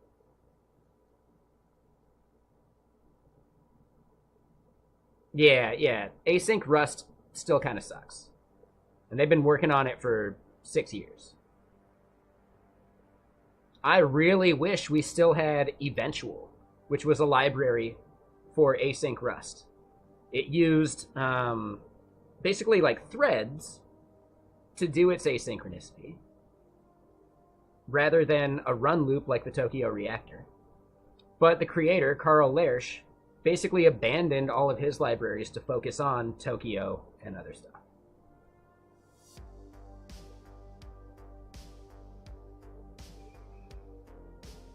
I think in a lot of cases for wheel, right? Like the run loop style asynchronicity in Rust doesn't make that much sense. Because instead you have threads, you know? So why not just use threads? Especially because threads can be like hyper threaded. Like, you know, they're so lightweight these days. It's not like you're spinning up a whole new process. It's just a new thread. Threads are so light. And then you can also consider that there are green threading libraries in Rust as well that you can just use.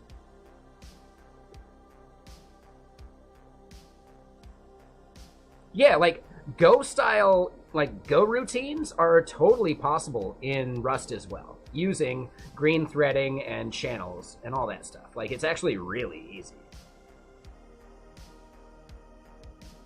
But it gets missed because Tokyo is the popular thing. Yeah, MPSC, yep, exactly, Pepper, yeah. Free lock patterns? I assume by that, do you mean like lock-free patterns? So like no mutexes? Right?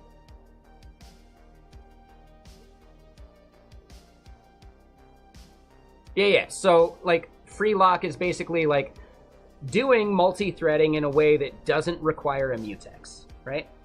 Now, when you say free lock patterns, does that involve message passing and like the actor pattern? Or do you mean actually like sharing memory between the threads? I would prefer to do message passing for everything. And if message passing is slower, then just don't multi-thread it.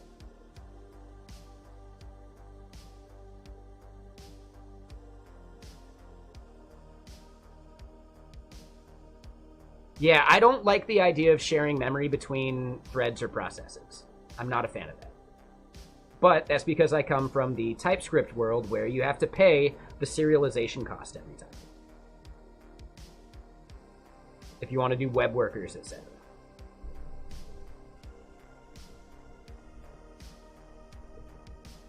I much prefer Elixir-style parallelism, which is a process for everything, and just let the process fail. And everything is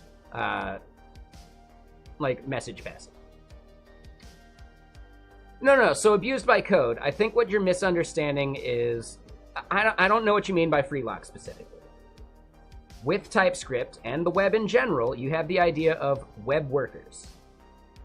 You can use shared array buffers to share state between those, but there are constraints for that because of Spectre and Meltdown, right? Because of security concerns. I would much rather prefer not sharing memory and just paying the serialization cost. And if the serialization cost is too high, then just don't multi-thread.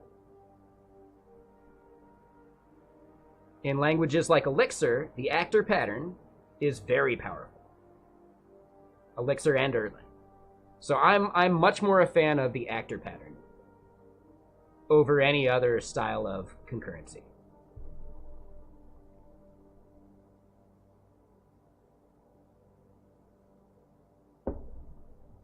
I think the actor pattern is so easy to wrap your head around. If everything is just a message that gets passed between processes or threads, then you don't have memory concerns anymore, right? Because the message has to be serialized to be passed.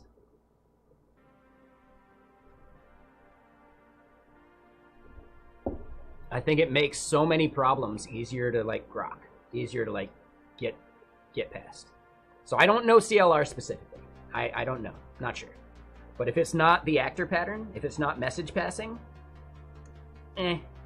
it's really not for me. I don't do that type of programming, typically.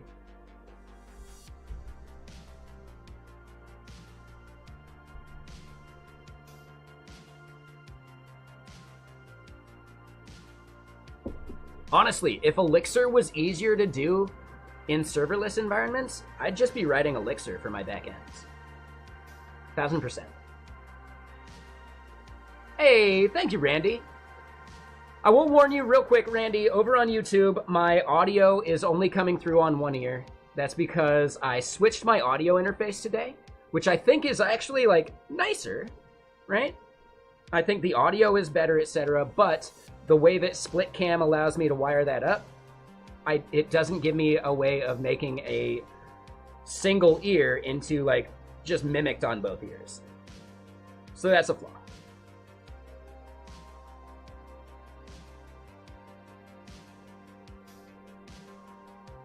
Oh, no worries there, chugging coffee. It is the actor pattern. Yep, it is just message passing. It's just individual processes running on their own life cycles and doing their own thing, and they can die and not kill the whole thread, or not kill the whole thing, right? and you're just passing data between them.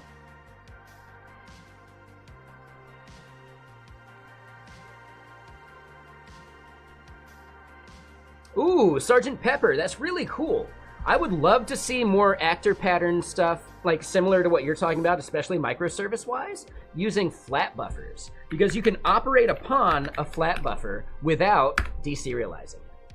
And that's like magical. Like you can read from a flat buffer without deserializing the whole thing. You can write to it and modify the flat buffer without modifying a thing, right? Or without like deserializing or serializing. So flat buffers are really, really cool, but they are somewhat limiting in the fact that everything needs to speak flat buffers at that point, and you need to like be careful about how you model your modifications to it. Otherwise, you get like locked into flat buffers. Okay, so you mean lock-free? Sure, right? So I understand that abused. What I was getting at that you maybe missed is I prefer the actor pattern and message passing over anything else. It's an easier thing to wrap my brain around, and to me, it seems like the most... What's the right way to phrase this? It's the most useful way of doing that stuff in which your other processes can die and your main process doesn't care, right? As long as you're passing messages, it becomes very easy to reason about. So you can just let something die and spin it back up, right? The fail fast mantra. So I personally prefer the actor pattern rather than lock-free shared array buffer BS type stuff.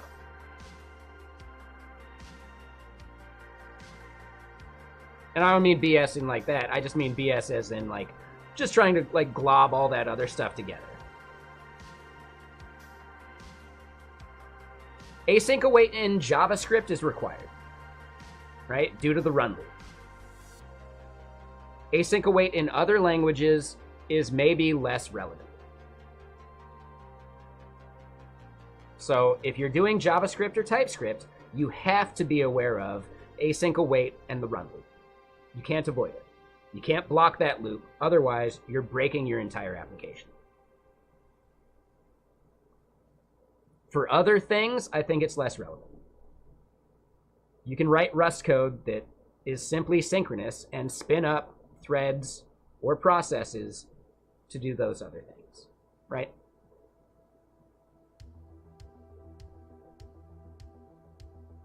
Take it easy, abuse, right? Like, you're spamming us a bit. I wanted to entertain your question, but it's not the focus of what we're talking about right now. I'd rather get back to work on the thing I'm making. I told you pretty much all I think you need.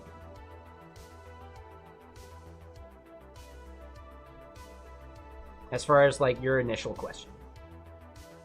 But I would say try and like group your messages better, because it becomes a bit spammy doing a couple words at a time.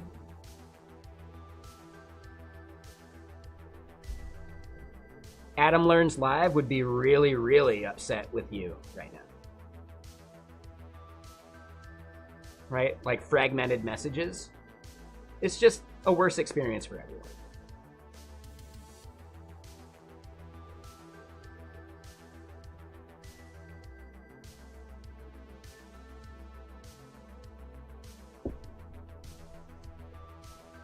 I get it. I get it. It makes sense. But just remember, there are other people here, and try to optimize for their experience as well. Exactly, Dusper. Like, no, I totally get it. Right? It's Gen Z texting style. But I think the Gen Z texting style is less of a good experience here on Twitch.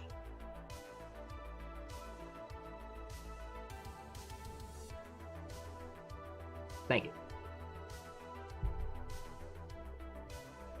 Yeah, there's a lot of like context we gotta maintain, rather than if you just put it all in one message, right? Or not all, but like, you know, a good chunk of it in one message. The streamer doesn't have to scroll up further.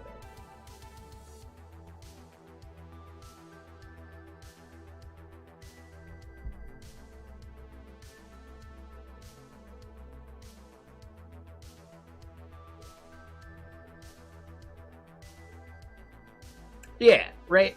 Just especially when a chat might move faster.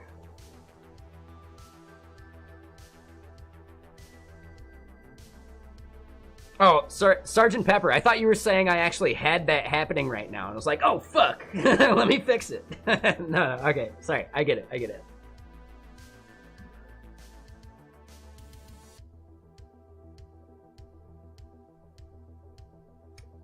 No, and I get it abused by code, but I'm simply pointing out that anything you would do with a state machine and shared state, you can also do via message passing. With one process maintaining the shared state, and everything else just responding to the messages you passed to them. So, at this point, I want to move back on to what I'm doing. If you want to read more up on it, look at how Elixir and Erlang do message passing and all that stuff, right? That would be a good counterpoint to bring up with the rest of your team.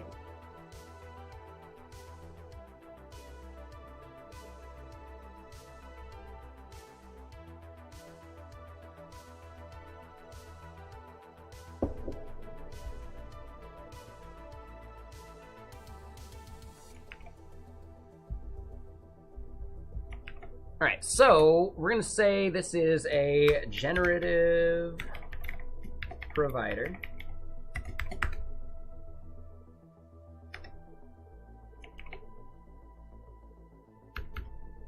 I mean, what about soft skills?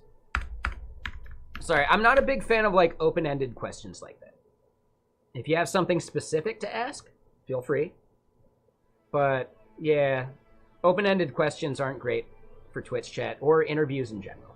And it's starting to feel like an interview.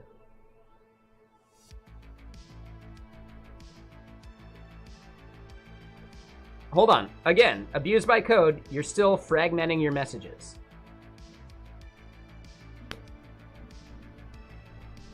I warned you once. Group your messages better.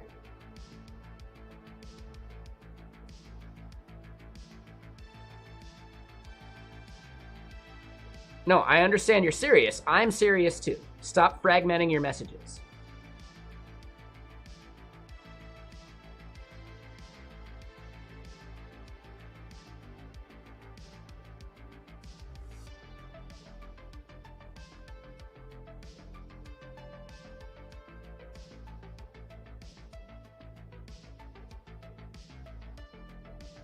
Okay. I'm not sure how that's relevant, and I'm going to move on and start doing stuff. I might have to time you out if you keep fragmenting messages. Yeah, it does seem like you're trolling. But it's like very lighthearted trolling. But I'm just saying, stop fragmenting your messages. If you have a specific comment or a question, make it, but stop fragmenting your messages.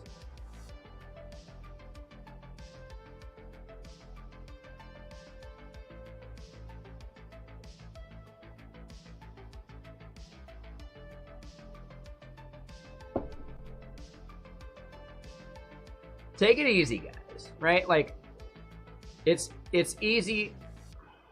Dude, this is your last warning.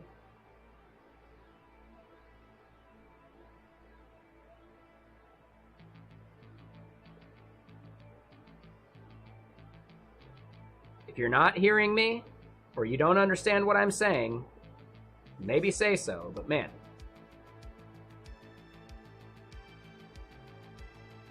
You are disrupting chat specifically. My stream, it's a Friday. I'm not worried about stream being disrupted.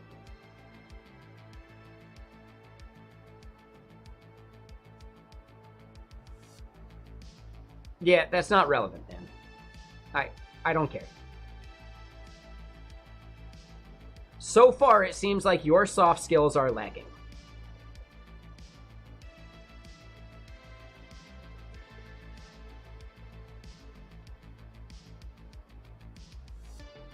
We have told you the way to communicate here.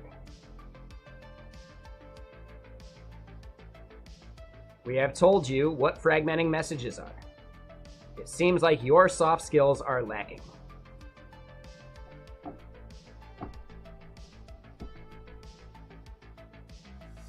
I can only put up with this so much, man. I tried. Doesn't seem like you care. It'll just be a timeout. Because it doesn't seem like a full-on troll. I just think it's a communication difference. I explained to you why fragmenting messages is bad. So, thank you for the timeout. Thank you, Bod. Abused by code, stop fragmenting messages. Your soft skills are lacking because I told you how to communicate here and you ignored it.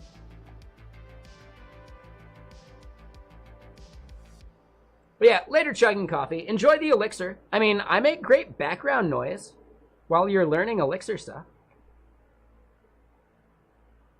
Just saying. And if you do have some questions, feel free to ask.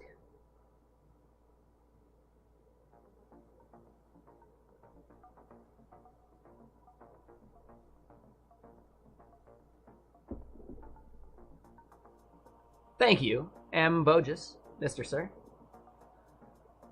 Yeah, I appreciate it. Thank you. Besides the times that I become a jerk, which does happen. So, I'm working on it, trying to be better.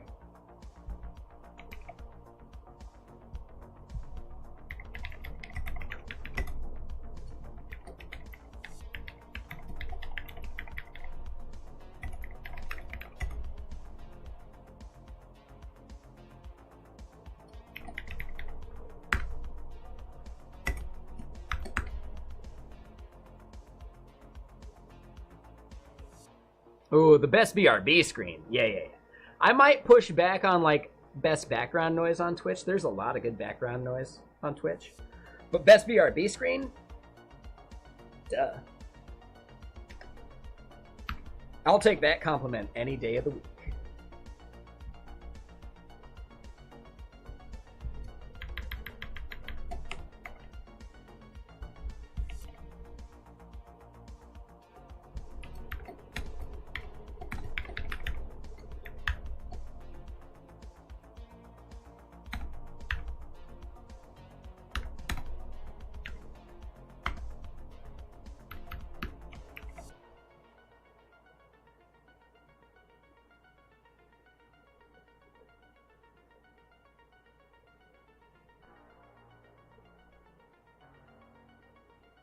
Coding with music and not talking?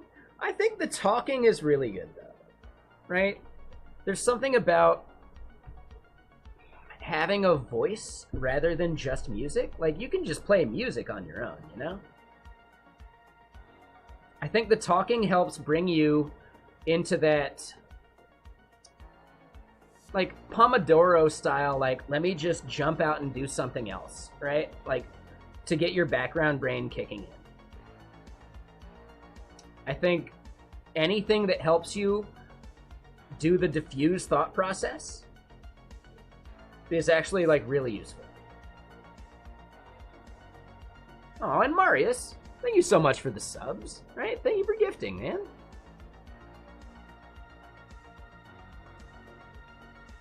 Yeah, what are you up to, Marius? Thank you. And Baller, Balur, maybe?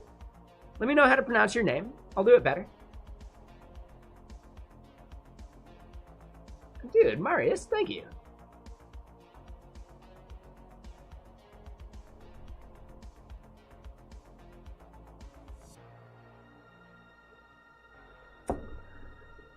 Right, no, I get it there, Four Wheel. No, I totally get it. No, I think anything that helps promote the background thought process, right? Like, diffuse thought process is really important. Because that's actually how we solve a lot of problems.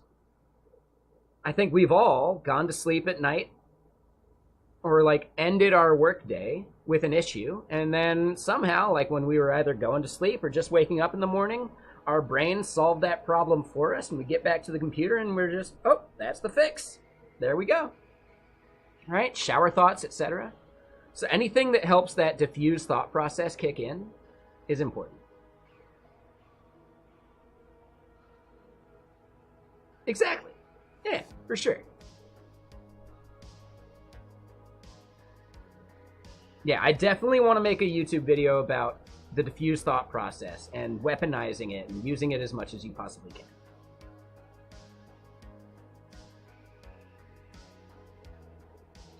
Yeah, I mean, one of my biggest things when I used to drive into the office, I would look at the problems I was dealing with. Yeah, I know. I need to make it happen. I'm slacking. I'm like making videos for other people, and my own channel is like floundering because of it. So yeah, I gotta really like focus on content for my own channel here soon. At some point. But yeah, like I've had that where I look at a problem, internalize it, think about it, right? Try a couple things before I leave for work in the day. Especially at a job that allowed me to like, you know, I could make it into the office at 10 or 11 and they're fine with it. That was awesome. That was a really like, again, Fresh Consulting was great. It was a really good gig.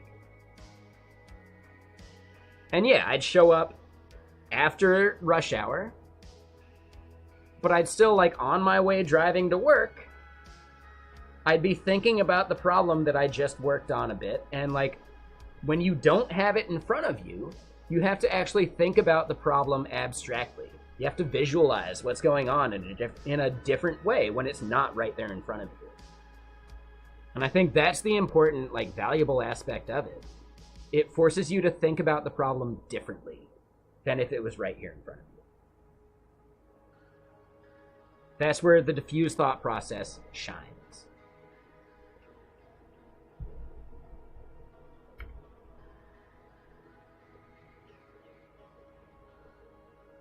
Yeah, get cracking is the highest priority, for sure. I'm looking forward to recording some of this content at Render ATL, right? Like interviewing people about problems they've had with Git, like, you know, merge conflicts, etc. I think it's some like easy content, but also like probably gonna be kind of fun to watch. So yeah, it's why I'm glad I got this like mobile recording thing, just so I can have better audio for it.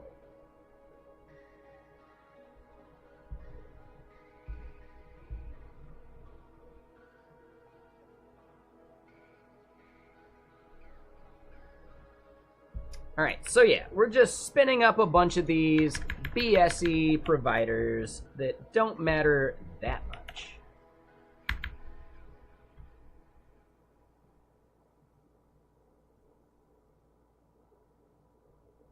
So number used oncey?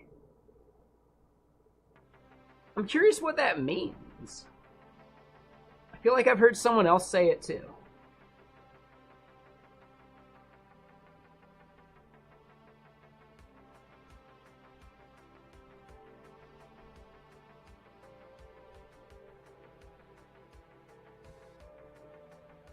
Or is there some like Zoomer definition of nonce that I'm not aware of? But yeah, real quick, Marius, thank you so much for that Prime sub. You can only use your Prime sub in one place, and you chose to use it here.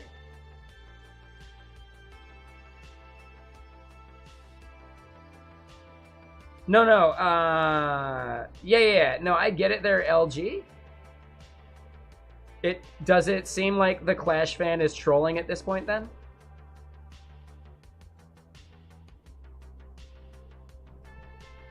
Friday does bring out the trolls. I don't know why. I don't get it. It is a weird word to use in that context, and without them explaining further, it does seem like a drive-by trolling. Fluffy Sealy, thank you for the follow.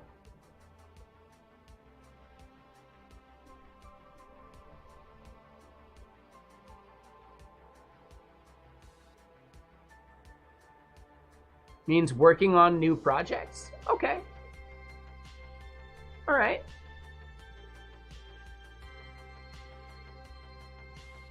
I've never heard that context. I'll take your word for it. Where does that context come from? Like, where would we find that definition? Is that on Urban Dictionary? Because my guess is LG is talking about, like, the Urban Dictionary definition.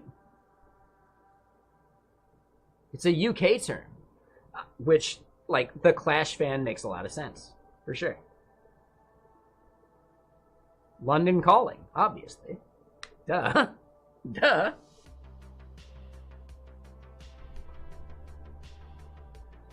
So I get it. Yeah, no worries.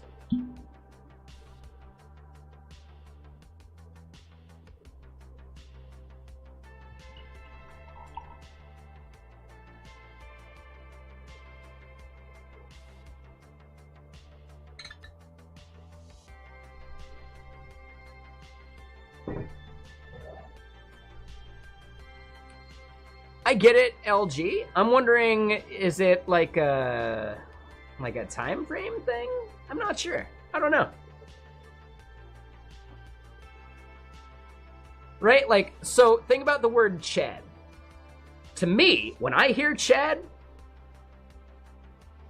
from the era I'm from, it means like jock douchebag. Nowadays, it actually has like a positive context.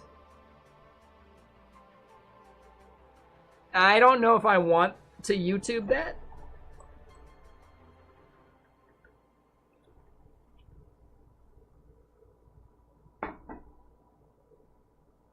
But yeah, you know, whatever. If they're trolling, it's such a subtle troll that who knows.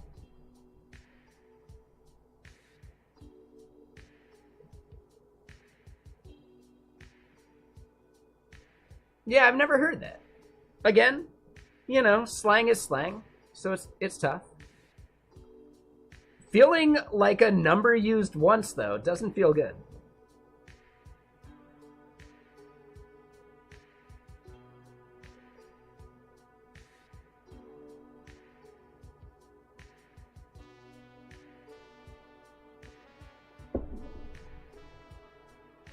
Nah, LG, it might be just like, it's entirely possible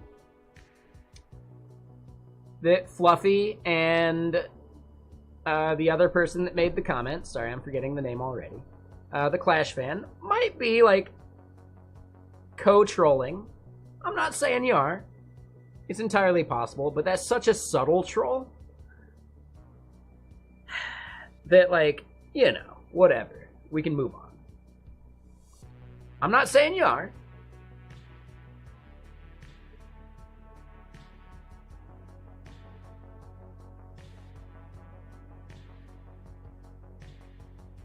It still seems so close, like, when you say front-enders, you might mean that in, like, a negative way, right? Yeah. Is it a troll? I don't know for sure. It does seem a bit trolly. Like, you guys are both tag team trolling. Maybe one person behind a couple accounts. I don't know. But it's such a subtle troll that's... I don't know. Like, whatever. Is the goal to get people to call themselves Nancy? And then, they just called themselves pedophiles. Sorry, pedophiles. Right? For the UK crowd.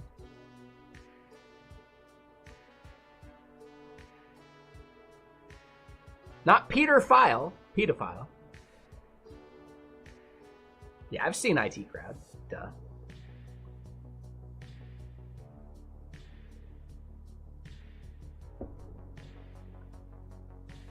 Yeah, Fluffy, it does seem like trolling at this point.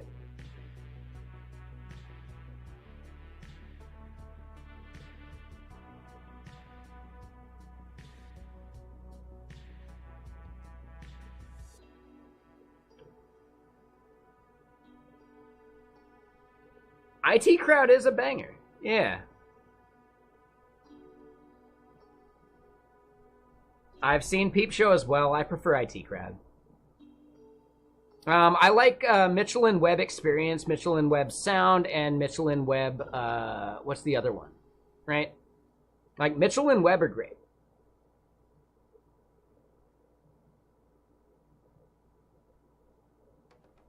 Wait, full dev. What? Wait, Lewis? Who's Lewis in that context? Yeah, Mitchell and Webb Experience, etc. are really good.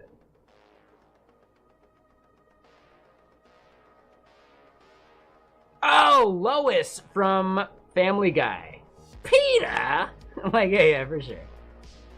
No, Peep Show's good, but it's like the British version of The Office, right? Like, Peep Show is all about making the viewer feel uncomfortable for the person they're watching, right?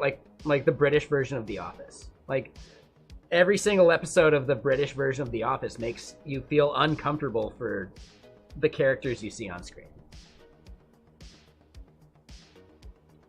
So I'm less into that. I like more of like the skits that Mitchell and Webb did. Yeah, The Adventures of Sir Digby Chicken Caesar. Yeah, those are really good. Like he does his sound effects and stuff.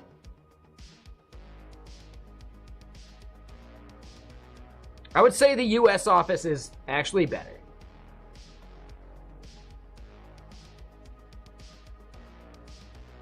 Right? The UK Office is kind of like trolling, right? To make people feel uncomfortable. And that's how your content works. It's more like a relatable cringe for Brits. I get that, but there's something really like at odds with making Michael Scott unlikable, which is really what the first season of The Office did, especially here in the US, right? We are, but Fluffy, like, you're definitely trolling at this point. You're the one distracting us, and now you're saying, like, why aren't we coding? Come on, man.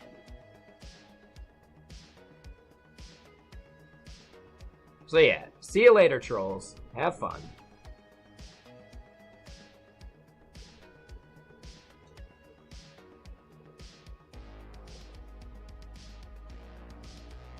So yeah, LG, you were spot on with those guys. They were definitely trolling.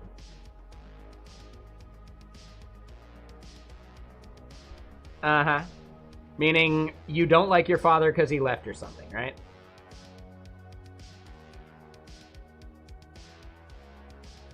Yeah, I mean, Fluffy, goodbye.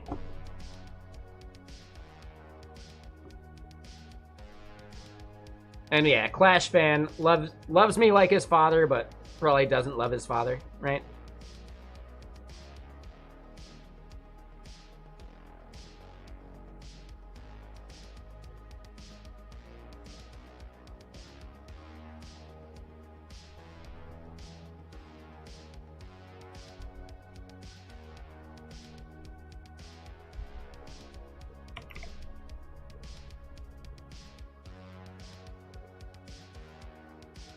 It's Friday. The trolls like to take their lack of a social life out on other people. I believe that's actually it.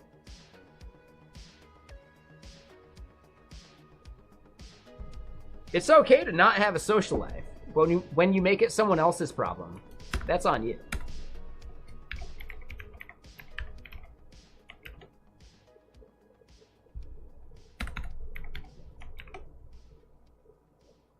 So yeah, Yuri, the thing we're working on is we are replacing Vapi. Yeah, currently we're playing with trolls. Exactly. No, it's fine. Yeah.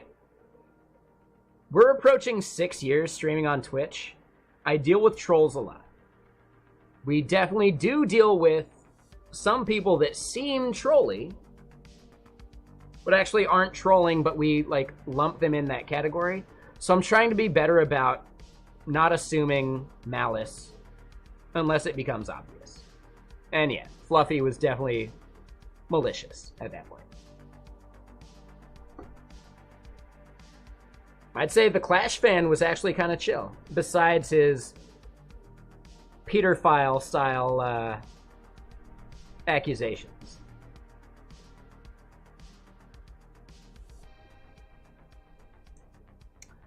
Could we recognize, though, that his, like, references there are a bit of projection?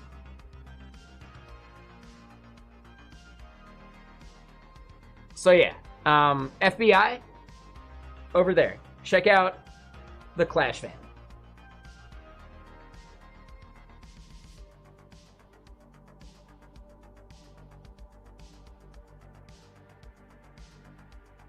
What has the journey been like? It's been fun. It's been pretty good.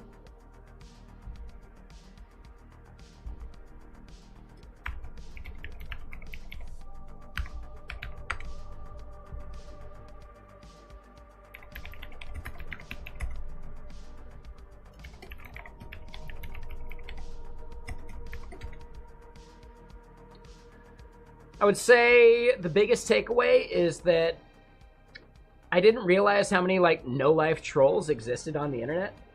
At least relevant to, like, the last 5 minutes.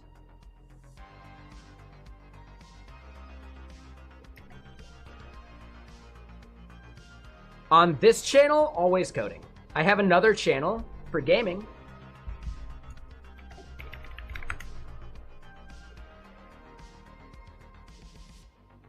Over there, we do all sorts of shit. We might even watch some British TV. Technically, IT Crowd and Mitchell and Webb are not available, but Father Ted and some other stuff are pretty good.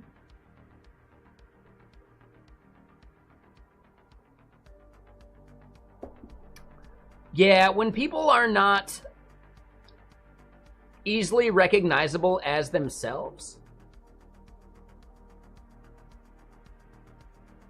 it's so much easier to troll. Right? And they don't always start that way. But yeah, anonymity can definitely go to your head.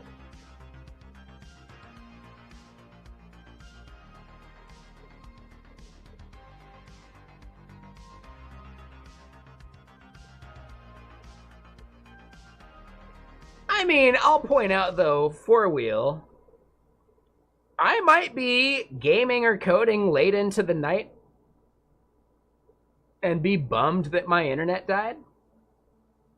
I'll usually just go to sleep at that point, and it'll probably be fixed by the time I wake up, but still not a good thing. I guess anyone who cares enough to phone the internet company at 3 a.m. Yeah, I'm not gonna call the company about it. You mean I have to talk to a person on the phone? Fuck that. Like, hell no. Not gonna happen. No. No. Not gonna happen. Nope.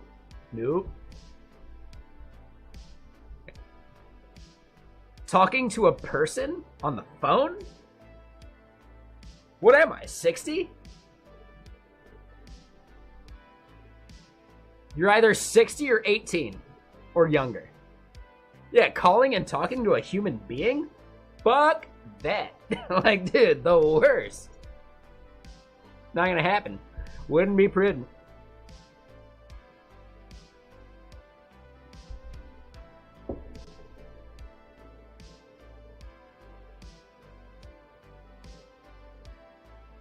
All right, so we need to create some providers based upon OpenAI, DeepGram, and 11 Labs.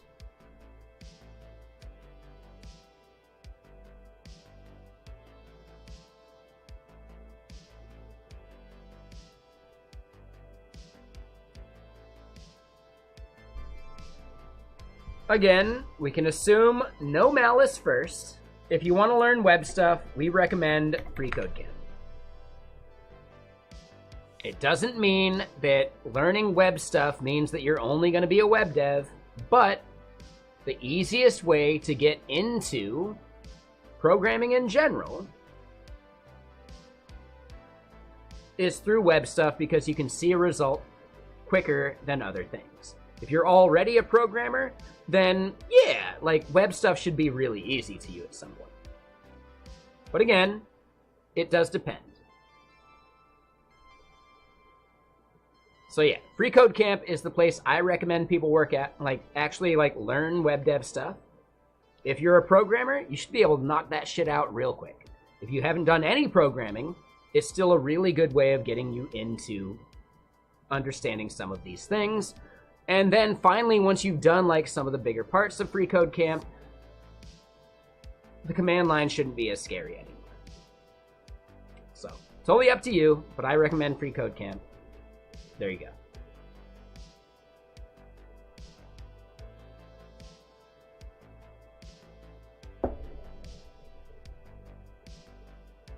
And yeah, Tobbs. Ooh, you just had to talk on the phone with a person? Ugh. Ugh. Ada, C, and C++. Interesting.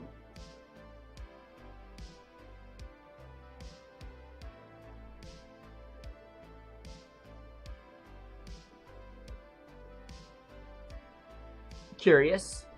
Most curious.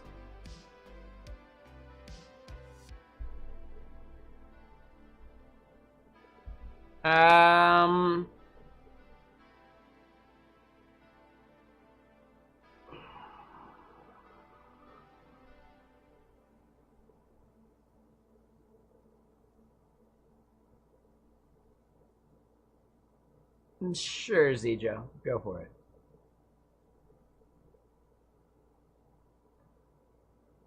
Ooh, four-wheel. Yeah, my dad doesn't text. My dad's the only human being I've ever met that can send an empty text. It's the craziest thing.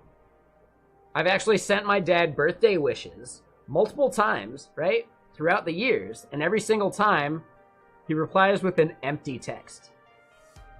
I don't know how to take that.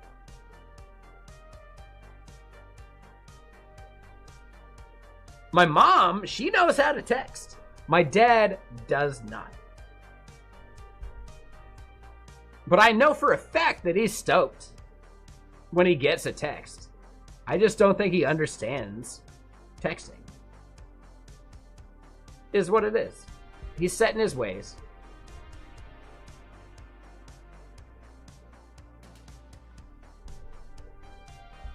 My dad's such a character. He's great.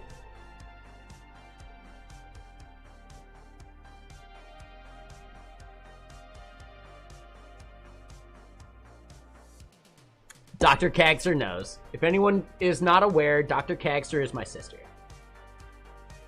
And hold on, I'm gonna do this right now.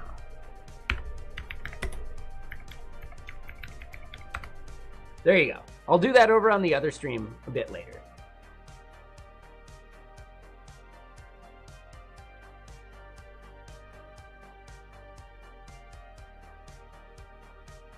No, like, seriously, Dr. Kagster, you're great. Like, yeah.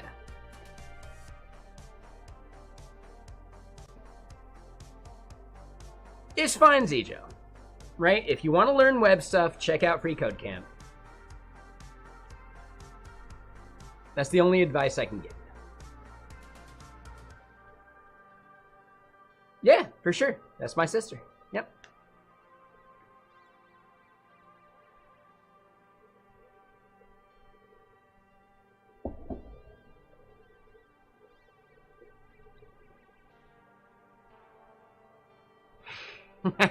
I don't know about that. Come on.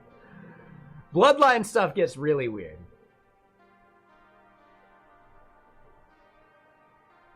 But again, like, yeah, no. I like my family. Am I also the kind of person that doesn't go to any family events? Yeah. Especially not funerals. I'm not going to a funeral. No, thank you. That sounds like the worst thing to me. No. I'm not going to a funeral. Not gonna do it.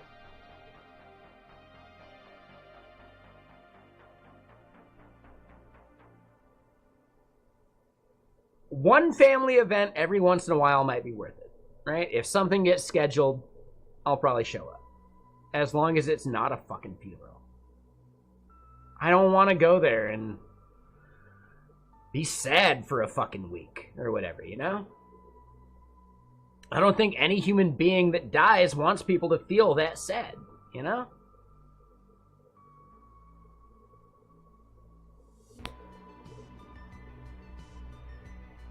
If you think about the person that died, they'd want you to be happy. I don't think any person wants people to feel sad at their funeral, right? But it's like, there's some like social expectation for it, and I don't like that.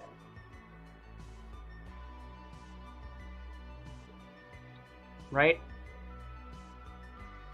The expectation is that a funeral is sad, when instead, I prefer the Irish approach, that a funeral is a time for celebration of life, right? Let's celebrate the life they lived.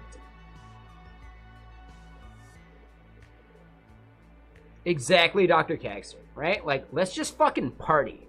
Let's enjoy the people that are still alive. Let's reminisce about the fun times with that person. Bam, right? Yeah, so the Irish wake is actually the only way I want to experience the death of a family member or loved one.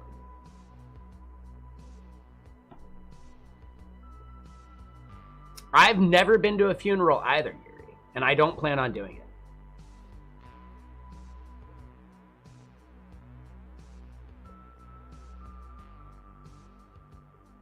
There you go, Tobbs. I appreciate that. Yeah. Yeah, I've never been to one. I don't plan on going to one. Unless it is in the right context. And that context is, let's fucking party and drink and live like there's no tomorrow. Because maybe there isn't. And fuck it. Like, you know, let's embrace the, you know, the shallow mortality of life.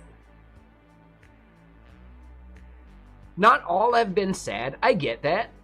But you don't know that ahead of time. And it really does, like, come down to who's there, etc. So yeah, like, I don't know. Like, I'd rather wait a month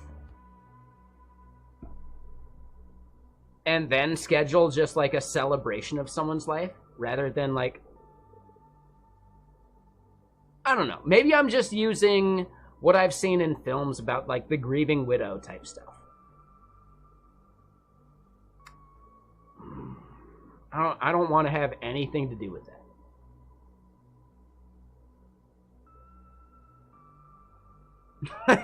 Four wheel. Yeah.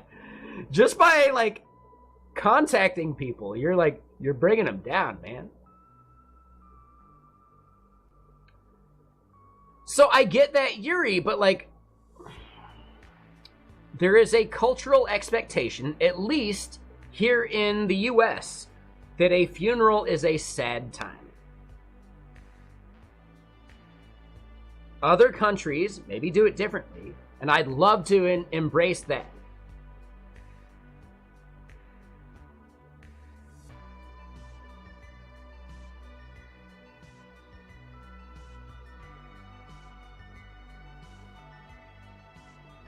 Four wheel, I believe you borrowed that statement from somebody, right?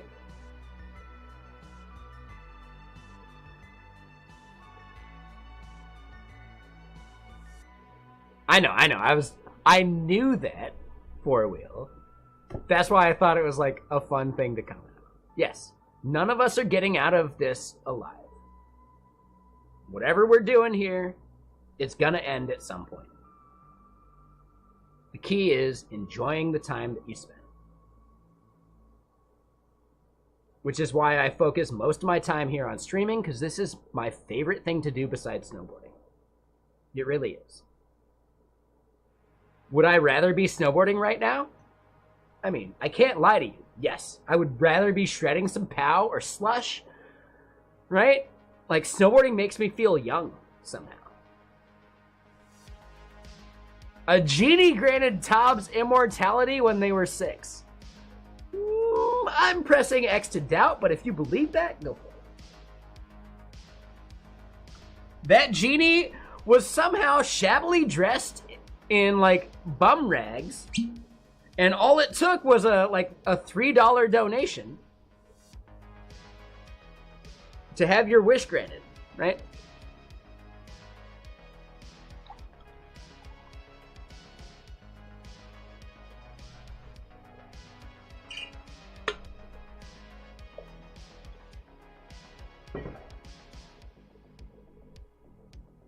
And hold on. Yeah. I mean, this is taking like a morbid turn, but I think we're good. We can chill. We can hang out. It's a Friday. We're having a fun Friday. We're going to be over on Jackbox Games after stream today. And if we don't finish up what we're doing today, well then, yeah, we got tomorrow. There's always tomorrow. Not always, but, you know.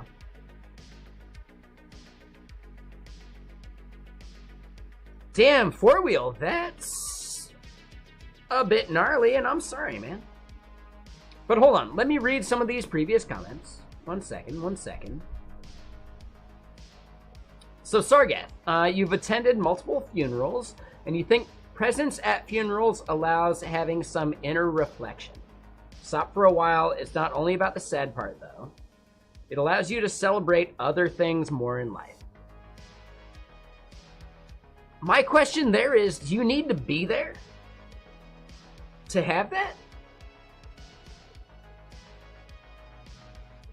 I think that reflection is just human at that point, and you're going to do that whether you're there or not, right? Personally, if you feel being there was more impactful than not, no one can tell you otherwise. Like, it was more impactful to you.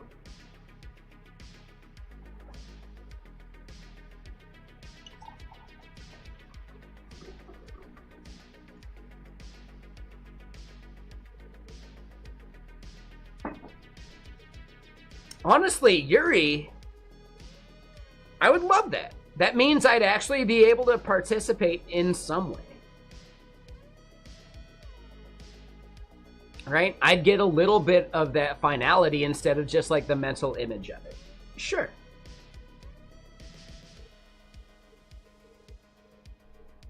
I'm sure there's some startup working on that right now. Ooh, during COVID, yeah.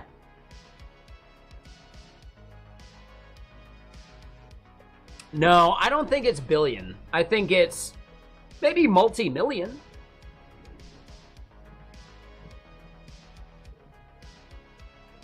You have to consider your target customer, and your target customer are funeral homes, right? Morticians, basically.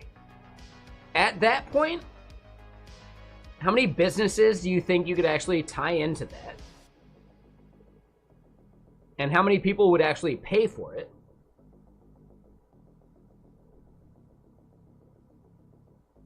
So I would say at that point, like, it's a multi-million-dollar idea. Sure, yeah. It's a sustainable business, absolutely. I don't think it's something VC would look at as, like, hockey stick growth, though. Right? So you'd have to rely upon, like, other investment.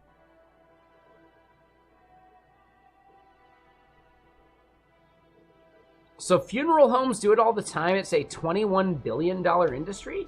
I would say funeral homes might be a $21 billion industry. But, yeah, like, I guess in this day and age, you're probably right. Yeah, virtual funerals. Is it really already a $21 billion industry? Okay, I'll take your word for it because you're more clued into that stuff than I am, for sure. No, it definitely has potential. I just wonder, like, how many businesses are you getting on the hook for that? But it's really not about the businesses. It's about, like, the events. And people die all the time, in which, you know, people don't want to travel. I look like Danny Elfman. Okay. Interesting. My only, like, visual image of Danny Elfman is when he's in the suspenders and white beater t-shirt. Or white beater, like, you know, like, shirt or whatever. In, like, the Dead Man's Party video. That's my only, like, visual reference for Danny Elfman. Interesting. I love that song, so does my mom.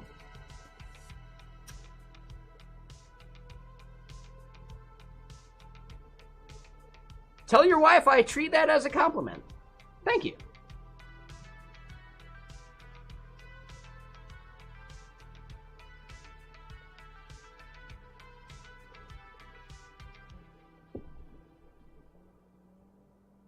It's a dead man's party. Yeah, that's the only lyric I remember right now. Well, that sounds like a song for karaoke at some point, doesn't it?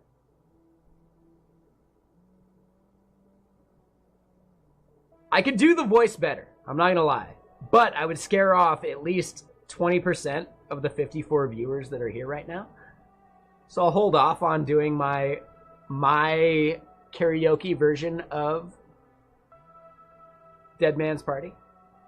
If you want to see that, maybe catch a Griffing and Chill stream at 2 a.m.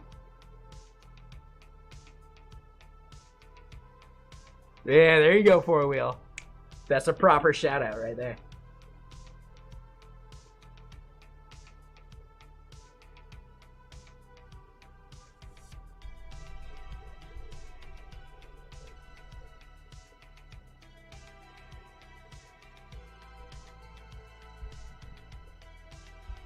Yeah, no, Yuri, it's actually not a bad idea, right? So Zoom might be the thing for it, but if you created a specific platform for it that had like specific features that Zoom wouldn't ever prioritize, you could actually carve yourself out that part of the business.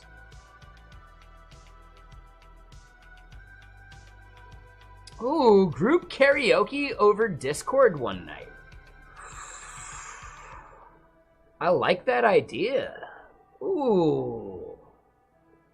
The key would be making sure stuff is like synced up right though.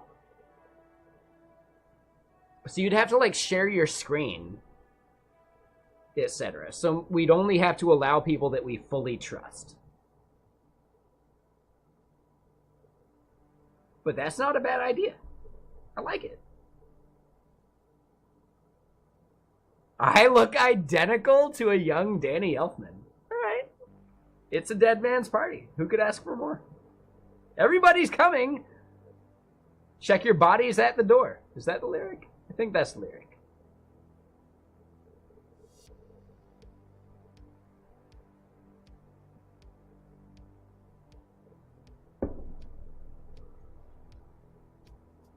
Damn right.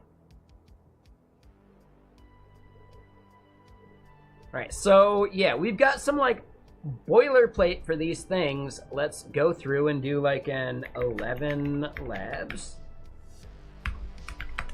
Let's do a play HC.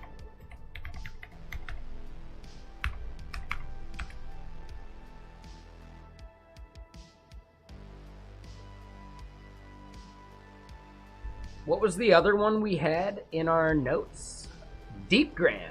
All right, so we said OpenAI. Let's do play HT and maybe comment out the OpenAI. All right, so Deepgram and that, right? So deepgram.ts. No worries, Dr. Kagster. Yeah, see you again soon. We should play some games together at some point. I'm not much of a Fortnite player. If there's something less stressful you want to play, let me know.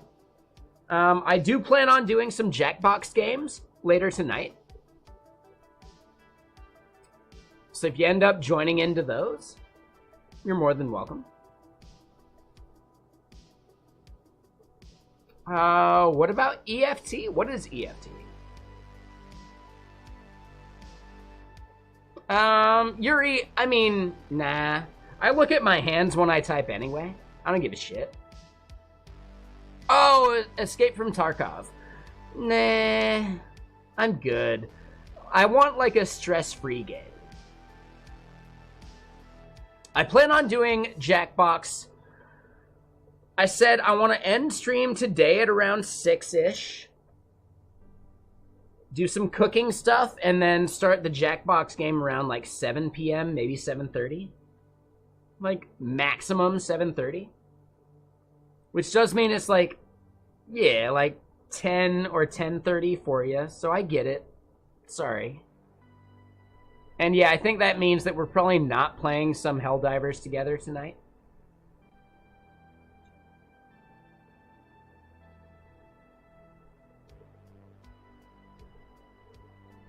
Yeah, we got a half hour on this stream. We'll see what I do for food over on the other stream. Oh, absolutely there, Space Case. Yeah. Don't feel obligated.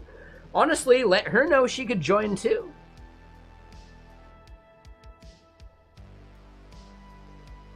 Right? She could join in on the gaming after Agents of S.H.I.E.L.D. Like, totally fine. No stress, like, no pressure. Like, if she doesn't want to, I don't care. It's not going to affect me in any way.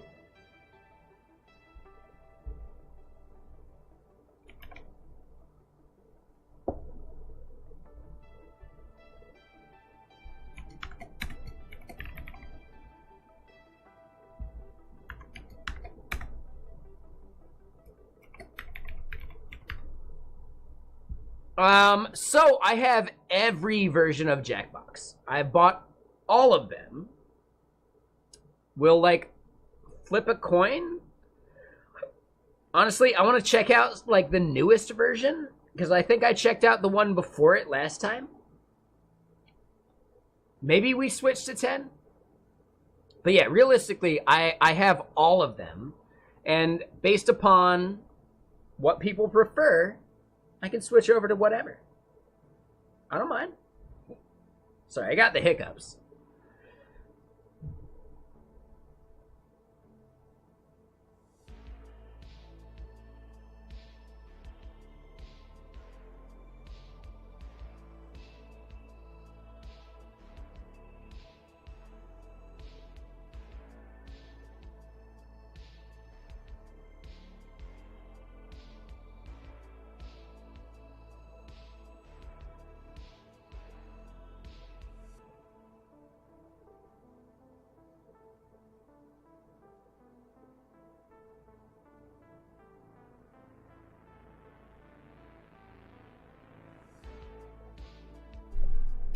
Hiccups are a spasm of your diaphragm.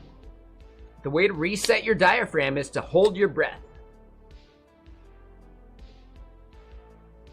Technically, I feel like plugging your ears helps because your lungs can't, like, recalibrate their pressure based on that, right? Once you plug your ears, everything is a closed system. I don't know if that's true. I have no idea. But a placebo is just as good as nothing in a lot of these cases for hiccups. So if you believe it, you're good to go.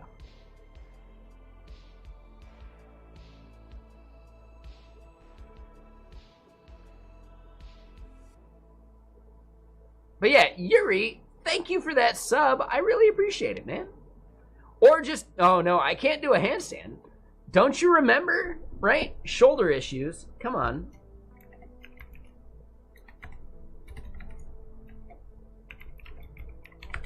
Have you not seen that clip? Yeah, there's no way I'm doing a handstand. Not gonna happen.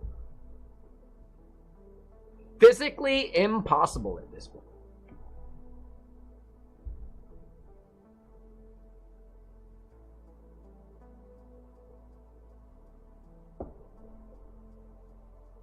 I can do push-ups if I do them properly from, like, the elbows below the shoulder, right? If I do it, like, you know, where my arm is, like, that perpendicular and it's, like, that way. But if I bring my shoulder up and try and, like, do push-ups that way, nah, there's no way. Nope, can't do it. And those are actually bad for your shoulder anyway. Like, push-ups should be done from, like, a perpendicular elbow. So yeah, like, I can do push-ups if I do them properly. If you're doing push-ups with your arms, like, raised up like this, you're actually fucking up. You're messing up your shoulder by doing so. Just saying. Push-ups are actually meant to be done below your shoulder line. Ideally, tucked into your, like, torso and done that way. But that's like the hardest push-up you can do.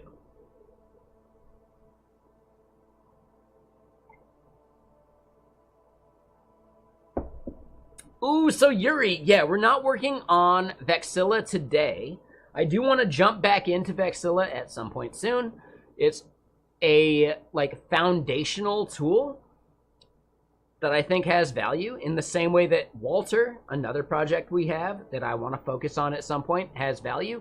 But for today and tomorrow, I want to focus on things that are side projects and do some of the things that I've been putting off before then.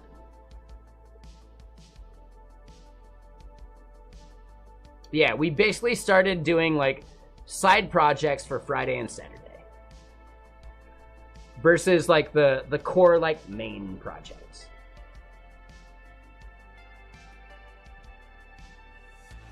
Oh, yeah, Space Case. Dude, the way to think about your shoulder is to remember that you have, like, first, think about your knee. Your knee has a meniscus. That is the pad that sits between the bones that separate your, like, your thigh and your shin, right? So there's a pad that sits between those that takes a bunch of that, like, grating and, like, impact and blah, blah, blah. And that is your meniscus, right? It's like the pad that sits there. In your shoulder, you have a similar thing called the labrum. Labrum is actually this like thing that sits there that is cartilage. Remember, cartilage doesn't heal. If you fuck up cartilage, it's fucked forever because we're not sharks. So at that point, my shoulder and the labrum are fucked because if you think about the ball and socket joint, right? Think about the ball and socket joint. The labrum is this thing overlapping that ball and socket there. And once you wear away this like thing that is there preventing the ball from escaping the socket, then bam, right? You're out of socket. Ooh, so hold on. When you say fix cartilage, no. They don't fix the cartilage. They just modify it, right? Your cartilage is fucked forever. To fix cartilage, they scrape the cartilage clean, right? They remove the things that like flap over. They scrape that off. But once it's gone forever, right? So there is no like fixing cartilage. They simply scrape it in a way that it doesn't do that same problem anymore. At least for the time being while you still have that cartilage. But you can only do that surgery so many times. So, yeah, no worries, four-wheel. What I'm getting at is that repair is only valid while you still have cartilage. And at some point, if you've done it enough, they can't repair it anymore because the cartilage doesn't grow back. Because we're not sharks.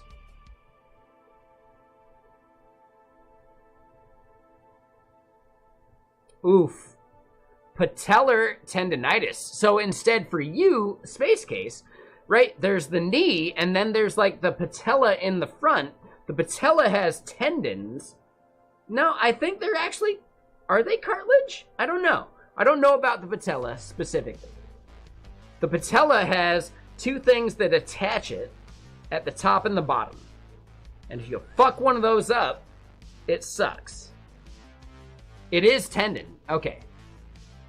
It's the tendon that connects the knee to the shin. So your patella sits as the kneecap in the middle of those two tendons. And tendons do repair over time, right? They are not cartilage. They are some other thing your body can actually repair.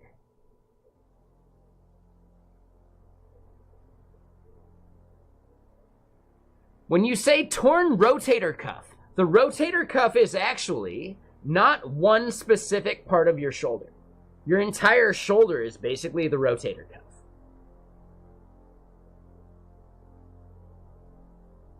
Right? So tearing a rotator cuff is actually not that specific. If you have a rotator cuff injury, it typically involves a stretching of the ligament right here.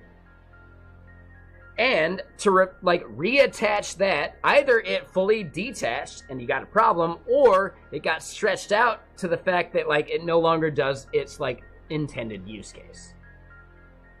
So reattaching a torn rotator cuff could involve reattaching the ligament, or sorry, tendon, I think, that crosses right here. That is typically like a pain point for people that dislocate their shoulder, right? When I dislocate, I got pain right there, right? That thing, I think it's a tendon. And back here on the other side, that one tenses up massively. So when I dislocate, those two things are massively inflamed. And also, this thing on the front is most likely like stretched to where it's not actually giving me the benefit that it should. So when they do the surgery for your dislocating shoulder, they'll go in and they'll scrape the cartilage, but they'll also take this tendon and reattach it at a shorter like attachment point, so that the stretch is less so, because now they're taking the stretched tendon and reattaching it shorter.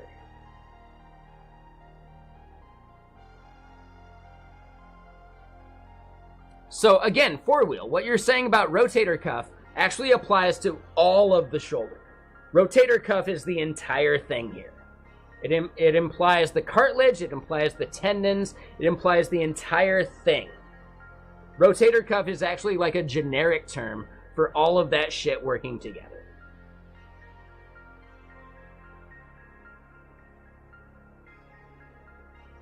Yeah, no worries.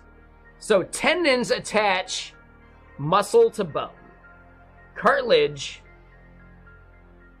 Hold on, am I fucking that up? I'm forgetting that now. Tendons attach muscle to bone. Cartilage attaches bone to bone. And cartilage does not heal. And cartilage is not necessarily about like the connection, but more about like the cushion between them. That's the way I have understood it from previous research, but I could be off. What up, Akira? Dude, Jackbox tonight? We're like a half hour away from me like cooking my food, etc. And then being ready for gaming for Jackbox at like 7 p.m. my time, which is an hour and 15 minutes away from now. Atoda reached out and wanted to know if we were doing it tonight, but he's also sick at the moment. I know he's down, but he's sick at the moment, and if he's sleeping during it, like, dude, he needs that rest. He really does. So yeah, I don't want to pressure him into gaming with us if he would prefer to just sleep, you know? Because he's at a moment where, like, he probably needs the sleep.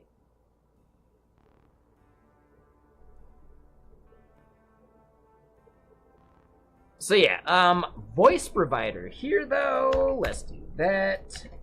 So we've done basically a bunch of like scaffolding BS and then just chatting, because I love that part. Four-wheel and Naughty Knitter, it'd be really good if you could join us. Stuttgart, you're up way too late, man. Instead, if you think about it this way, you could actually readjust your sleep cycle to where you're sleeping way earlier. And I get it, you won't be here for the majority of this stream, but then you could join in on Friday nights for gaming stream because you're waking up early, etc. You tried it today and you failed hard. Yeah, no, I get it. I totally get it. It's a hard thing. Like, resetting a sleep cycle fucking sucks. So yeah, no worries there, Stuttgart. Appreciate you. For sure. Cheers. We'll see you again soon.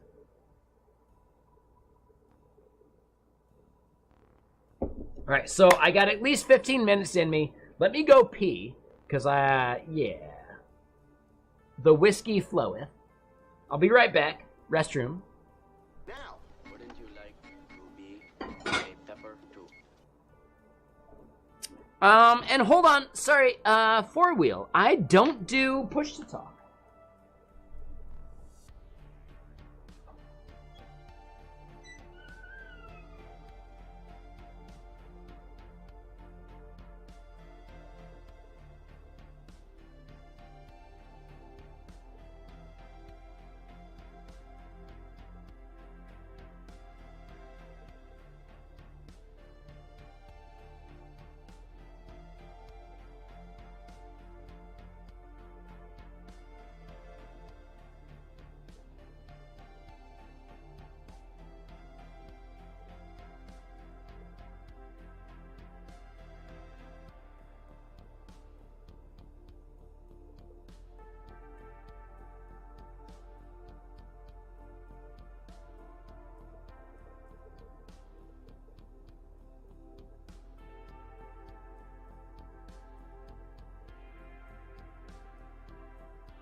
All right, one sec. It is a little chilly in this room. I'm gonna throw on. It's basically like a thermal, but it's like. Proper thermals are like skin tight, so this is like a thick person thermal.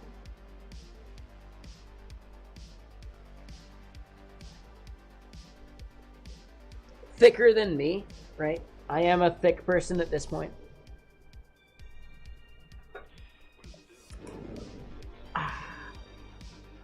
So yeah.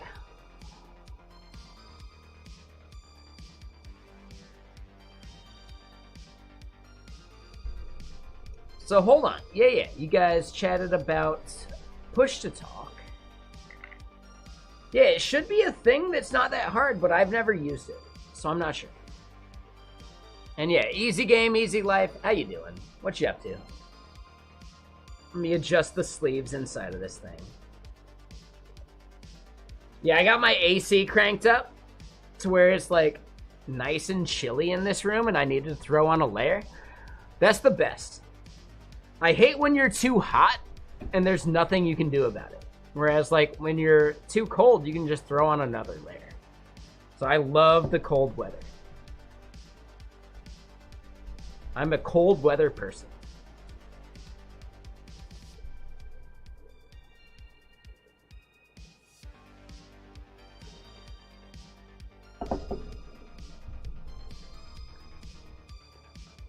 And yeah, that won't work here on stream. Just saying.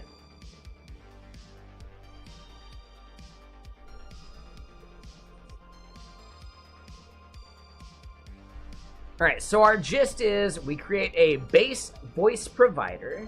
We have these things. Oh, hold on. Yeah.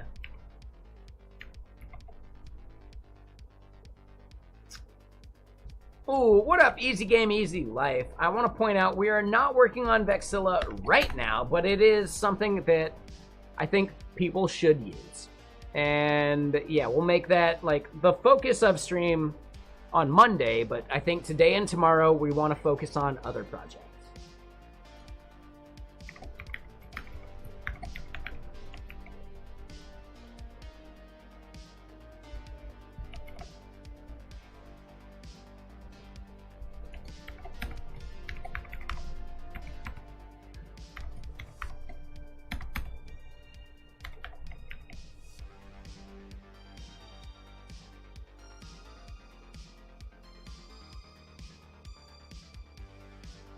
Ooh, four-wheel. Yeah, for sure. I cannot sleep when it's too hot. It's why I'm planning on maybe doing some sleep streams, possibly on Kick.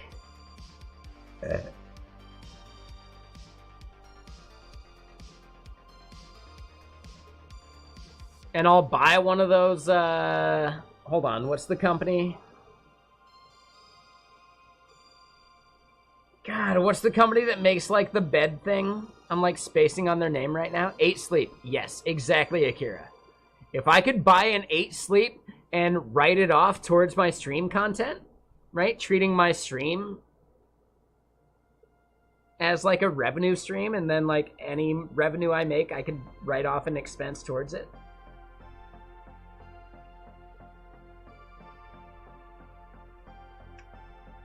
I'm really considering that. That is a thing people do, PM Walls. I'm less sure about doing it on Twitch, on my main channels, especially the way I sleep, right? I sleep in my underwear. So it would be for a very specific crowd. Maybe it's just for like an OnlyFans stream. I don't know. I'm not sure yet. But it's either Kick or OnlyFans. I wouldn't do it here. I wouldn't do it on Griffin and Show. No. I'm not expecting the same audience to be there. I get it.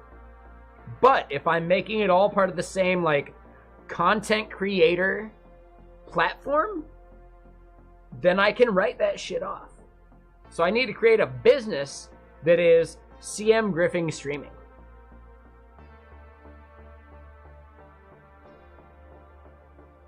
And then I can write off the 8 sleep against the revenue I make from Twitch. Griffing After Dark. Yeah, damn right. That's a really good name for it, actually. Yeah, I would definitely not do it here. OnlyFans or Kick would totally work. Either one. I'd rather support OnlyFans than Kick, though, at this point. Now, Kick seems like the worst of the worst. Like, OnlyFans is honest about their content.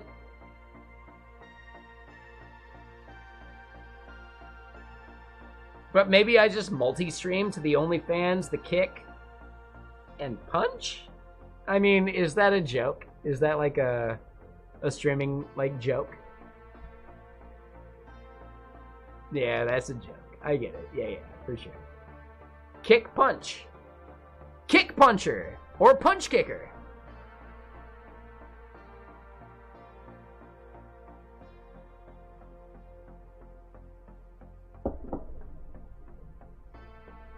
I did just watch all of Community. So Kick Puncher is a pretty solid meme at that point.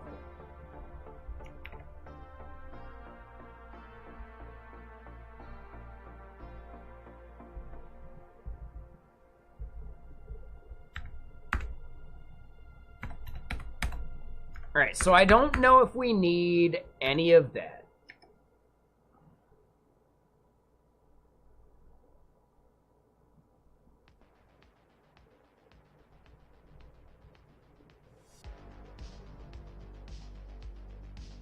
I might want to do like an abstract class.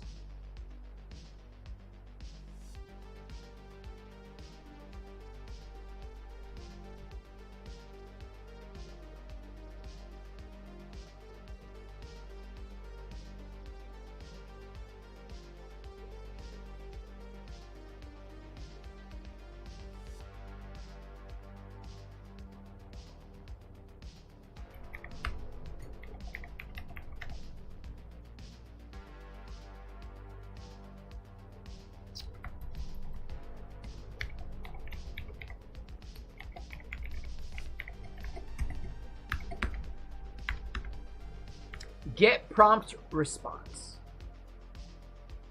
I think that's the only top level function we need.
Alright, so what we need to do is actually look at Play HC and 11 Labs and Deepgram and figure out how they want to respond to things because I haven't seen them. So, Deepgram.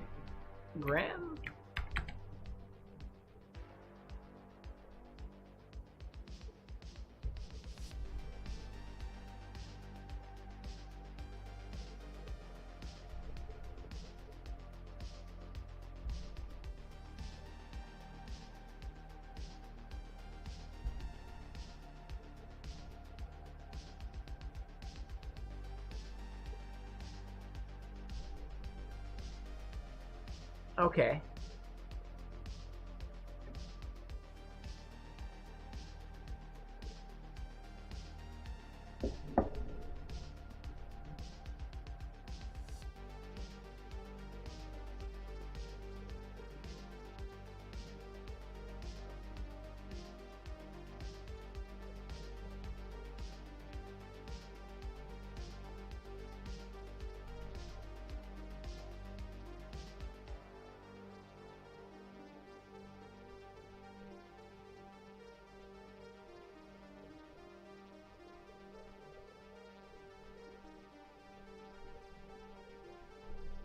Hold on, let me just reply to someone.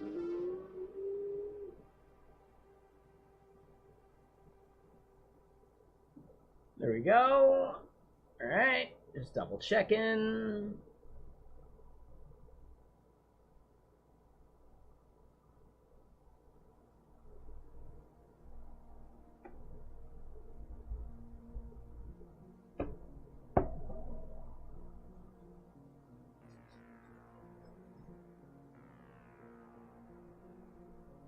Alright, cool. Just, yeah, making sure.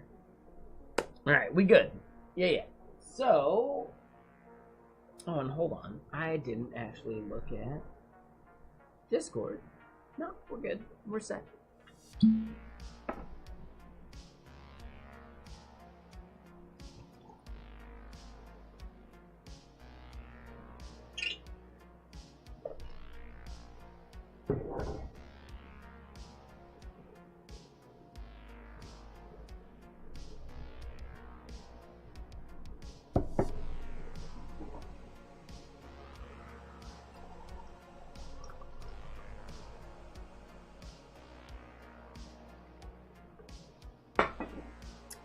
Alrighty, so Deepgram's docs. I would say streaming is the goal here. So how does that work?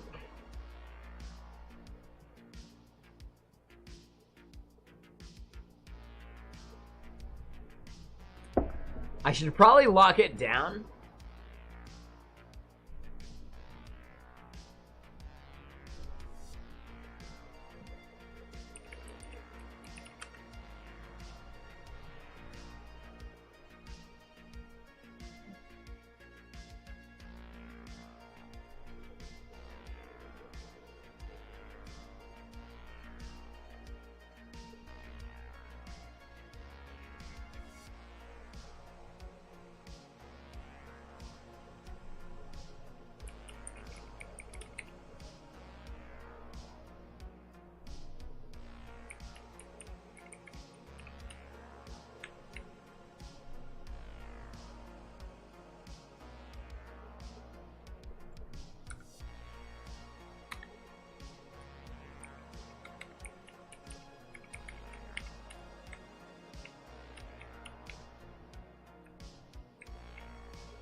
Alright, there we go.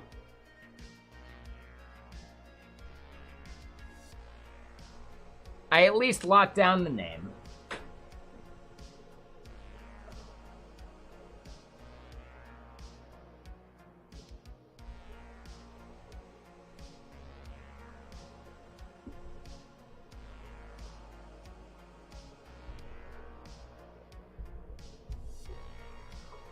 Ooh.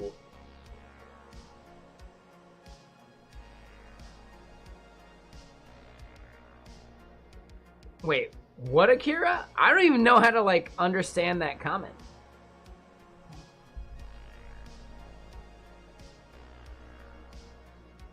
Kicking and screaming equals kick. Number one fan equals only fan. Ooh, oh, hold on.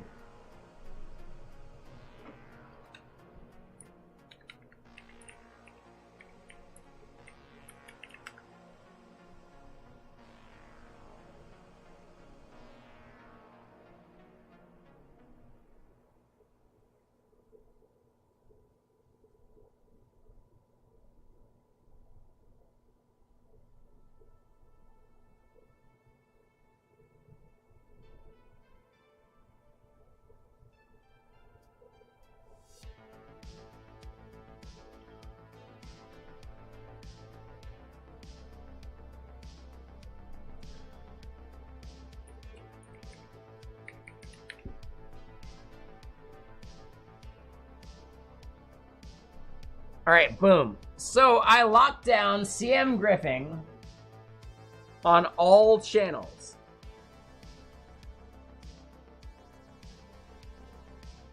All right, okay.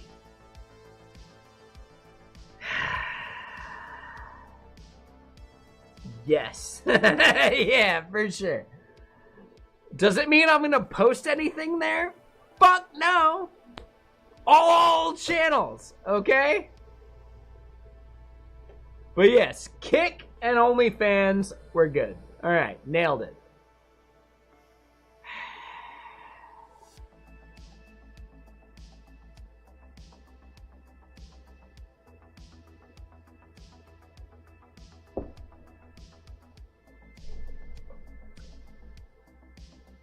I wonder, does the Primogen have the OnlyFans profile locked down? He does. He does. Absolutely. Duh. All right. He's the smart man. He's a smart man. He really is. Yeah, he is a very smart person. Big brain.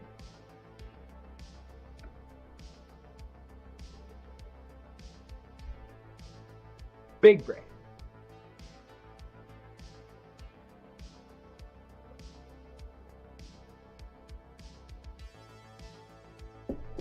Touche. Yeah, that makes sense. I get it. I get it.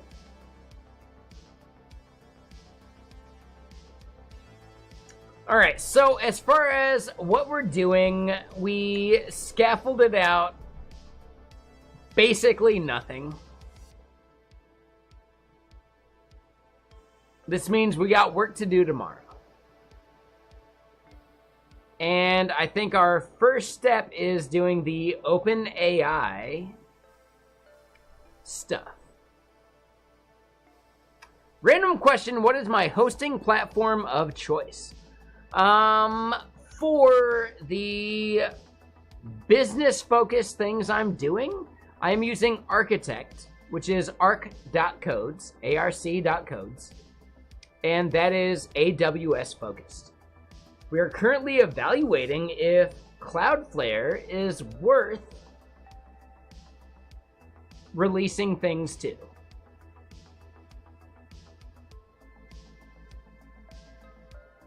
If it's just a static site, right, like a JS, like React style app, Render is the place I actually ship those to more often than not.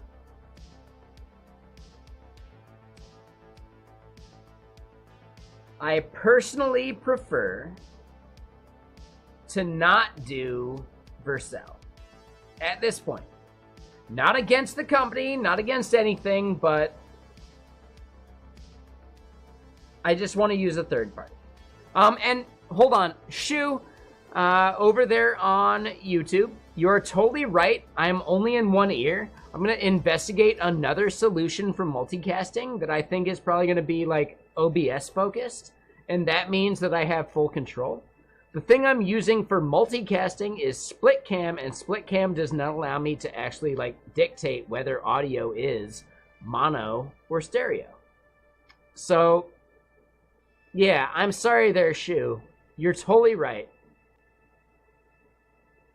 That is on me. I just introduced a brand new audio interface today.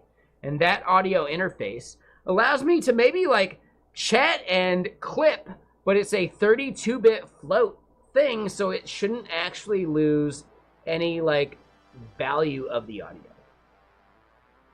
Right? So yeah, that's on me.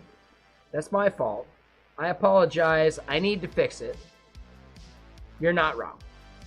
It's only coming through in one ear. And yeah, it means I probably ditch split cam for tomorrow's stream.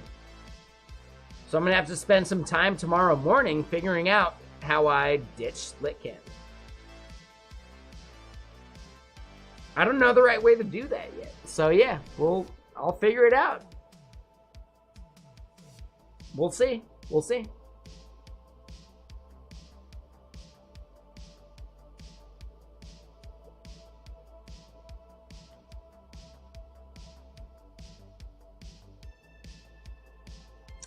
So PM Walls, you wanted another take. Yeah, I totally get that. I currently use AWS for basically everything. Right? For things I care about, they're AWS. And they're typically Lambda based. Like, if you look at the chat overlay below, that is an EC2. But that EC2 cost me like $100 a month. And I fucking hate it. Because based upon usage, dude, it would cost me like $1 a month.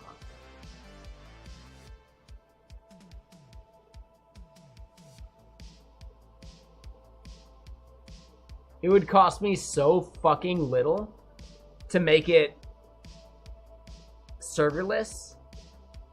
Like, dude, yeah. So at some point, Stream Parrot will be refactored, but it is way down the list of things I gotta prioritize. I gotta prioritize Vexilla, then Walter. Then I actually think this thing we're making right now for streamers, and then after that, Stream Parrot, maybe. And even then, that's ignoring a project I want to work on off stream, because as much as I love working on stuff on stream, this off-stream project idea I have is so fucking, like, easy that I need to actually protect it till I have a product.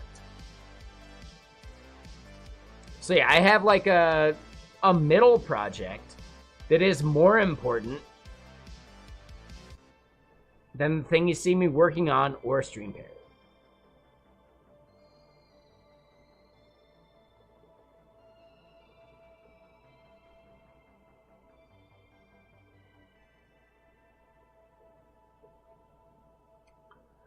Right. But self-hosting is only free if your time is worthless. That said, if you don't have to worry about scaling, then yeah, no, it's actually like super cheap, right? Your time is super cheap in that, right? Yeah, your life in maintenance, right? The time and electricity are cheap.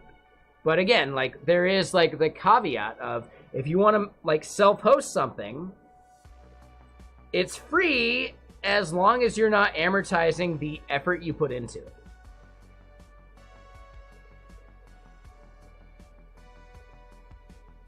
So yeah, for internal like hosting and networks and etc., like that's why I'm focusing on static file feature flagging, because a static file is so much more infinitely scalable than a service you have to host. So yeah. Sorry, hiccups.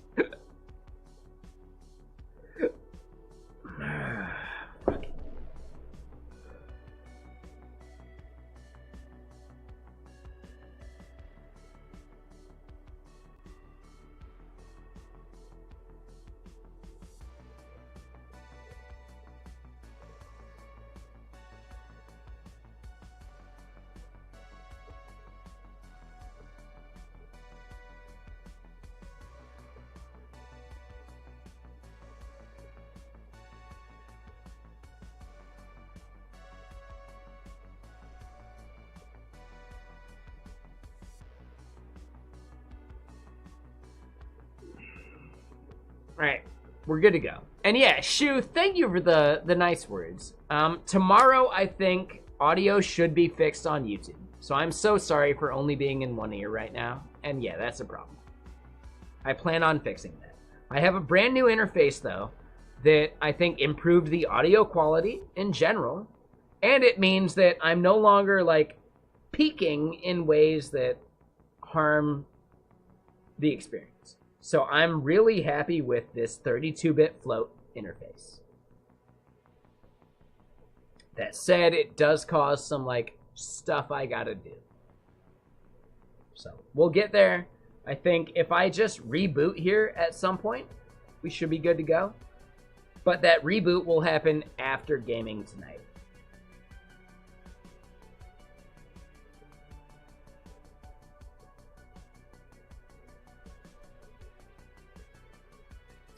So 4Wheel, I get it. I have done self-hosting for a bunch of applications. By self-hosting a Magento or WordPress instance, I've been able to get load times to less than 100 milliseconds very easily. Like, extremely easily, and like faster than that with old school WordPress and old school Magento. So yeah, I've been in the mentality of self-hosting is worth it for certain things as long as your scale doesn't need to actually scale. But there are so many things where, like, what if you got slash dotted or the dig effect or what's the other names for it, right? Like the Reddit hug of death or any of that stuff. Your self-hosted VPS solution will not handle that. It just won't. I'm sorry. Like, it will not handle that scale unless you put in effort.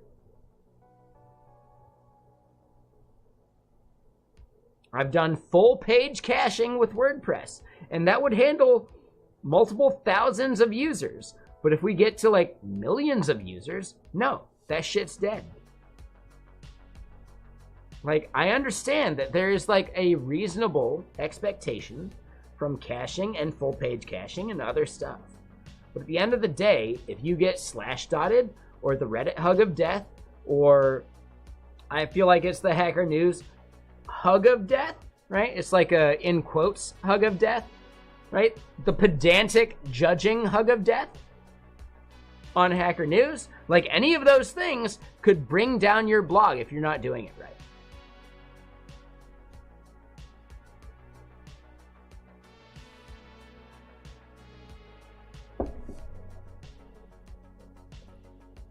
So yeah, just pointing that out right now. Like, self-hosting is totally viable for so many things.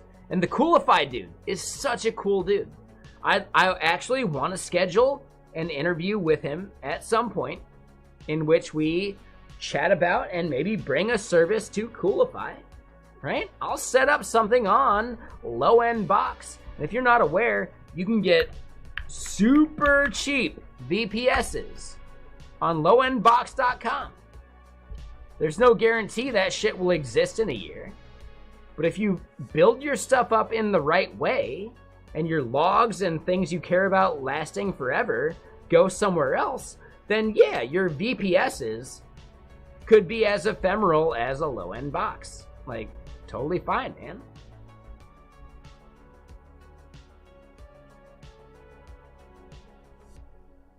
So yeah, like, there's a bunch of bullshit on low-end box these days. But if you look at it, for hosting, shit, like, dude, have they really fucked up their entire platform that I can't just, like, see a bunch of offers? Like, now it just seems like bullshit hosts? Dude, did low-end box fuck their entire platform? Because I can no longer find the actual offers that I care about?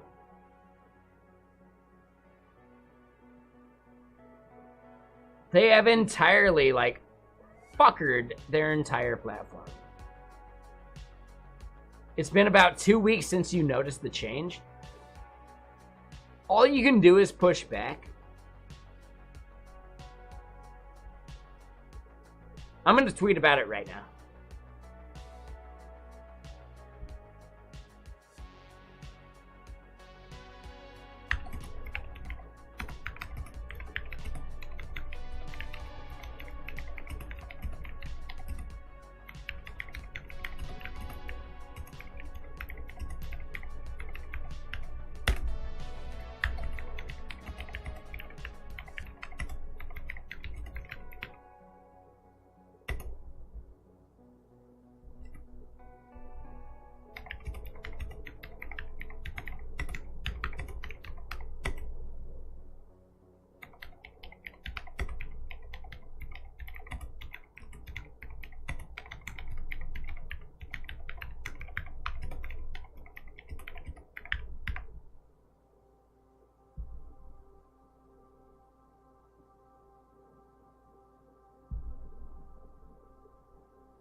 Dude, Low End Box used to be a website in which you could find the deals that companies like these fucking assholes that are paying to support their bullshit are providing.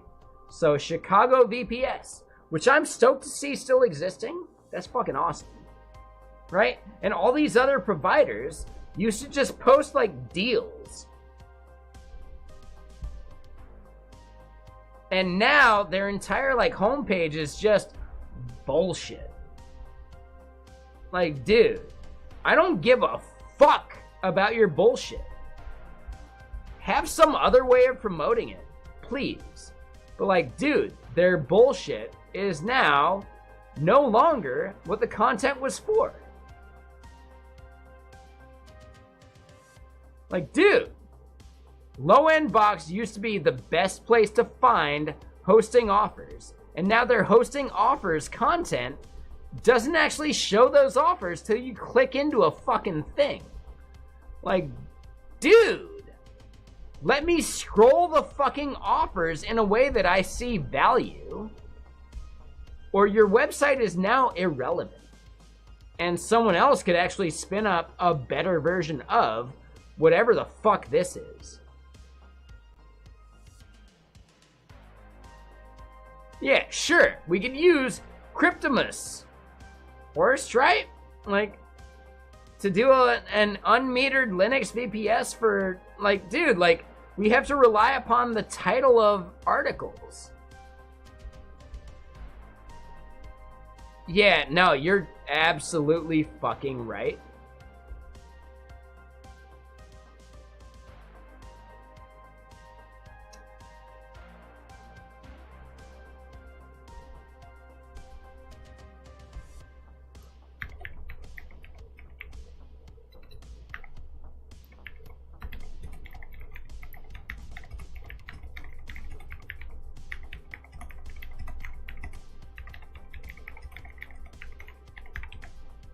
Right? Low End Box replacement, now that Low End Box has jumped the shark. Dude. They fucking jumped the shark. And if they don't fix their shit, I would actually propose that the Coolify guy actually make his own thing.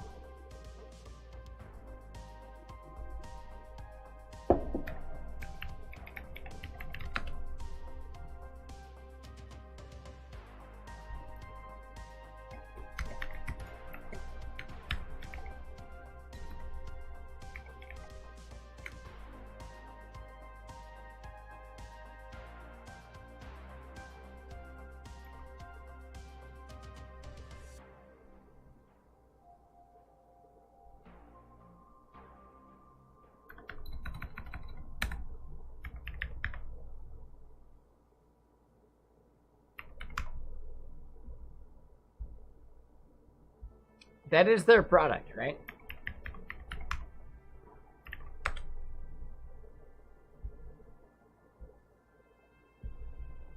Yep. Hey, at Coolify.io.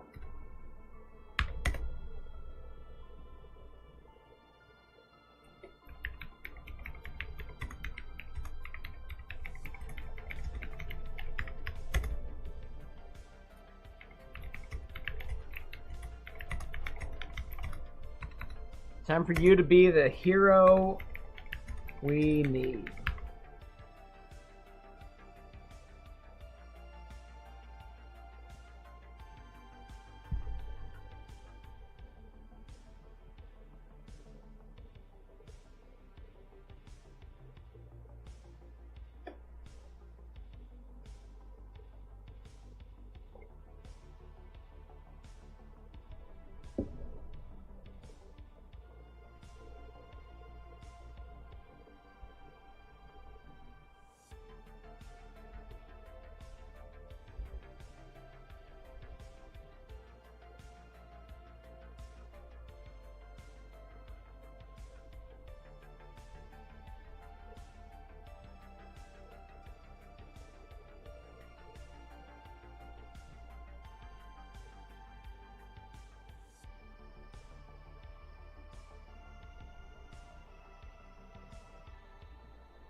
Jesus Christ. Dude, is Ken jumping the shark too? I like the dude, but I hate his fucking politics.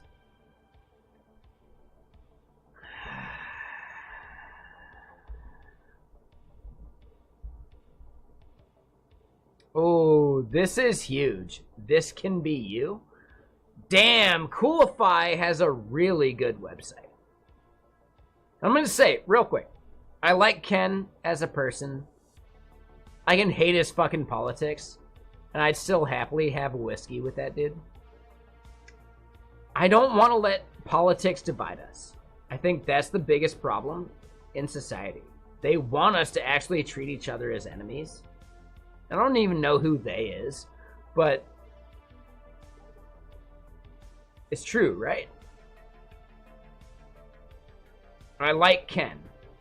I like a bunch of other conservative streamers, like Prime, like fucking Tej, right? There's a bunch of conservative streamers. I like all of them, right? Don't let the politics divide us. But the moment they make politics their identity, that's a fucking problem, man.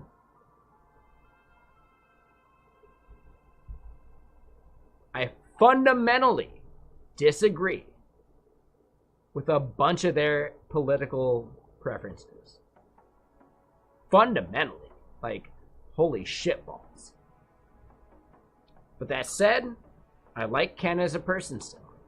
Right? Don't let politics divide us. Because that's actually what I think some people want. I don't know who those people are, etc. But don't let the politics divide us. I like Ken as a person. I like pretty much all of the other people I interact with on Twitter. Otherwise, I'd fucking mute them.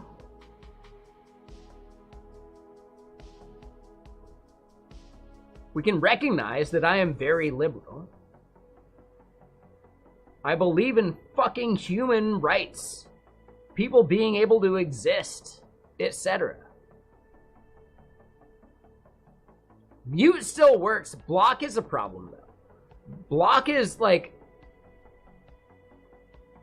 Block sucks. I only block a few people. I will happily mute a bunch of people until I think their content is worth consuming again. I am more than happy to mute somebody. But blocking someone is like a I'm drawing the line kind of thing. Like, blocking someone means they can't see your tweets either. And that's like, that means that you're not even willing to consider that maybe they've been misled. And if you pose the right argument, they might be they might consider what you're saying. Right? You block someone when you think they are beyond fucking reproach. And I don't think blocking someone is actually the right way to go. Like, even here on Twitch, I ban people, sure, but they have at least one chance to come back via the unban request.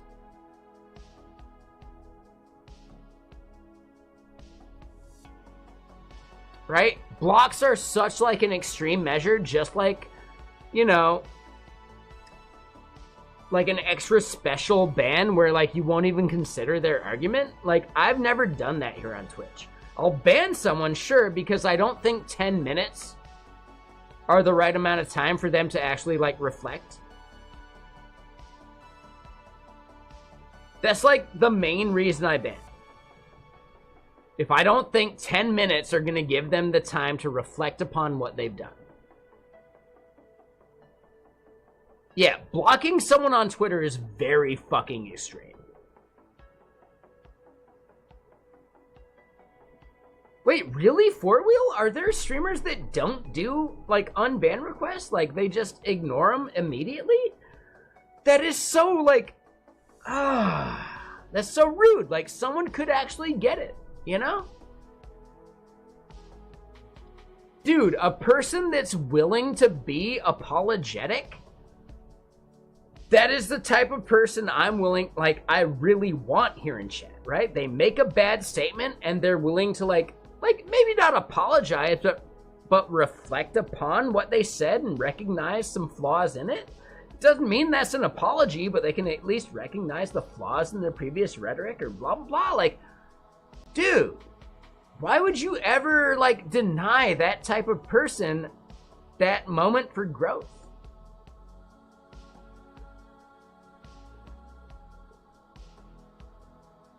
Yeah, reading an unban queue. Like, I do it here on stream, but I don't actually call out the person for it. I actually find less value in that. Like, I don't want to treat that as content. I'd rather just have someone that wants to chat here, not be vilified for it. Will I listen to their comment? Does it seem conscientious? Abso-fucking-lutely they're allowed back, you know? Like, abso-fucking-lutely. So I think that's the biggest thing. Like, I don't want to vilify someone for having a bad moment. Because we all have bad moments, right? Like, I do here as streamer. I'm a fucking asshole sometimes. I know for a fact there are people that have written me off because I was a jerk in one moment, rather than giving me a second shot. I get it, that's fine, that's their prerogative. But at the end of the day, we are flawed human beings that experience things in the moment. And I'm not gonna judge someone for that unless they use their one chance for redemption to jab at me again. And if you don't realize, that is actually what most unban requests are. Just another person choosing to be like, well, fuck you. Right? And they shake their head sideways and do it. Yeah, most unban requests are that. But the ones that aren't that are absolutely worth reading and evaluating. And I would happily have those people back again. That is so important to me. That I don't judge someone for a bad moment. And I ban them because I don't think 10 minutes are going to be the thing that makes them recognize the error of their actions or whatever. But if in the future they want to come back and chat, a sincere apology goes so fucking far, and they can happily chat here again, you know? I don't like writing people off forever. I don't like holding grudges. I do hold grudges, and it's the part of me that I like the least. Oh, dude, no. Four Wheel, Lightspeed is fully unbanned. Like, they don't even have a problem. Like, nah, dude, I recognize that I was overly harsh. That was on me. They're already unbanned everywhere. Like, they don't even need to message about it. I was too harsh.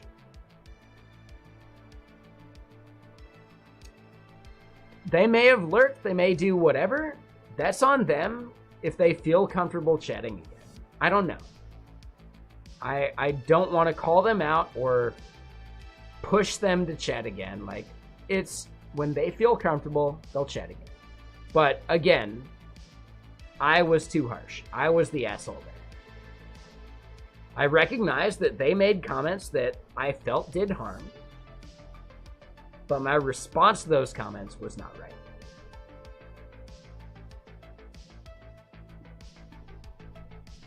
It's the only way I can make that shit, like, rational in my head. I was the jerk there. I am the jerk. More often than not, actually.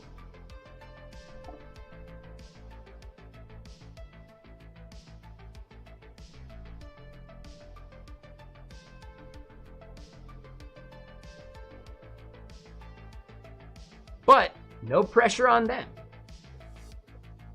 Let me put it this way. I have looked, and they did not unfollow.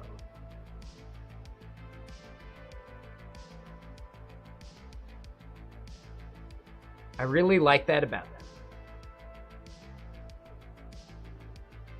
They were far more rational about that situation than I was.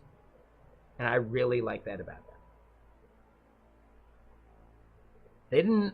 They didn't unfollow either stream. Like, they are more rational than I in that context. And I really appreciate that about them.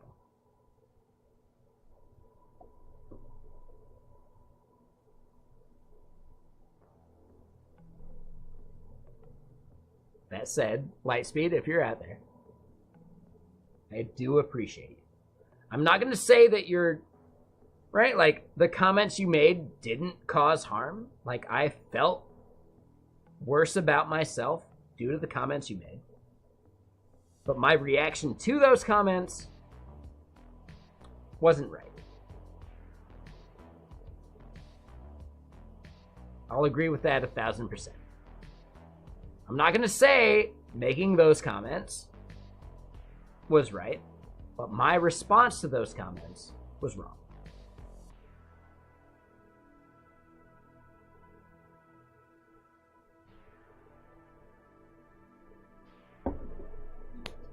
For context for people out there, we were having a karaoke stream, and I massively take offense to negative karaoke statements. So, like, if you're saying someone sings like shit, fuck you. Like, no. During karaoke, everyone sings like an angel. As far as your statements should be inferred. If you look at my face when someone who doesn't sing sings their song, you might discern something from my face, but I'd never, ever, ever try and discourage that person from singing. Will I make faces that you can read between the lines with? Sure, maybe. But dude, no one should ever be discouraged from singing. Because it's so personal, it's so, like, a part of you that you can't change it. You can only do a little bit to make it better. And instead, nobody should be a jerk about karaoke. Exactly. That's what I'm saying there, Brett. So anyone that makes someone feel like a jerk for singing at karaoke, they're actually a way bigger jerk. Never make anybody feel bad about singing in public. If you don't like it, keep that to yourself. If they ask for feedback, that is the moment to be honest with a grain of salt. So yeah, Brett, I was just shutting you up. Hold on. You're on, like, the furthest time zone. Are you a half hour off or a whole hour off? We were chatting about time zones earlier, and I thought it was like a whole hour, like, separated from East Coast. But is it only a half hour?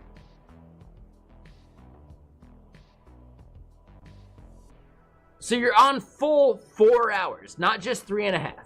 It's like a full 4. You're Atlantic. So, hold on, is there like a middle ground between you and, like, East Coast time that is like the half hour?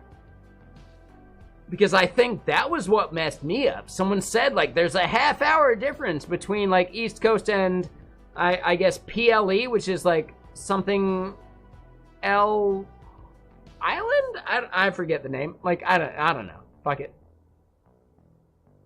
So 1 hour between you and East Coast. Is there, like, a middle ground that is also, like, a legitimate timestamp? There are 30 minutes between Atlantic and Newfoundland. Oh. So you are Atlantic, and then there's, like, an extra half hour over more that is Newfoundland or Newfoundland or whatever you want to call it. Oh, so it's like an hour and a half, like more than 1 hour between East Coast and the people over there on the edge case. Okay. All right. No, four-wheel, that's fine, man. Like, dude, no one's judging you for that. Yeah, time zones are fucking insane.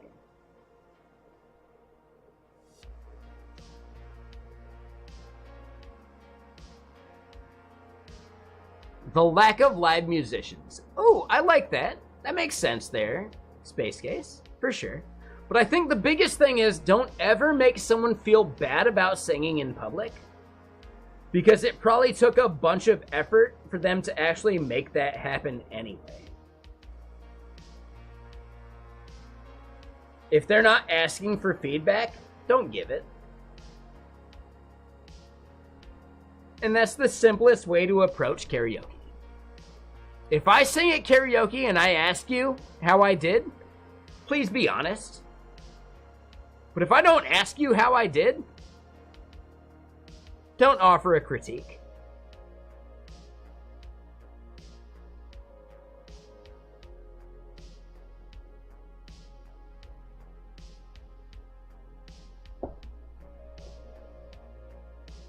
I get it there, four-wheel. At the end of the day, though, like, if you want to sing in public and if you want to do karaoke, you should. Don't ever let someone discourage you from that.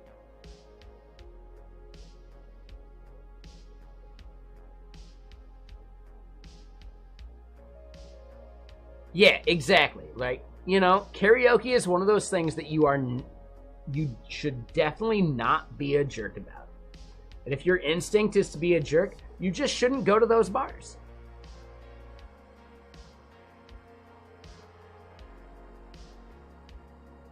So four-wheel. I'll point out that I have the Griffing and Chill stream. And there are multiple people that have all had like the same instinct to discourage me from singing.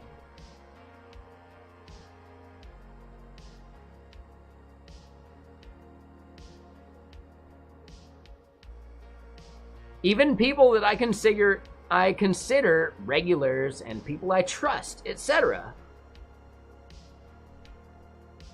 Their choice to be snarky when it's just like maybe like an offhand thing that they didn't intend to be interpreted as truth. They just wanted it to be like a Kappa statement. Man, that shit fucking hurts, especially from people you trust. I think that's the biggest thing, right?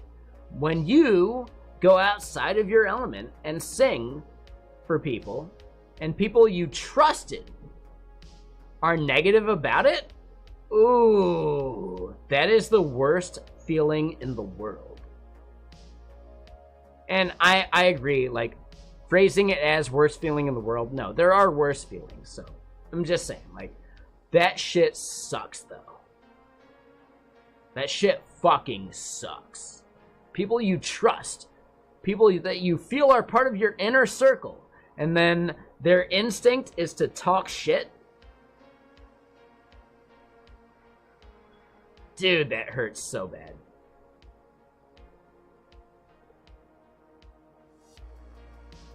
It takes 1,000 compliments to equal 1 insult. Yeah. So 1 insult will keep you from doing a thing. 1,000 compliments might keep you doing the thing. Right? That is such a good way of phrasing that. And I agree. Like 1,000%. Like one insult does so much more harm than 1,000 compliments do as a benefit.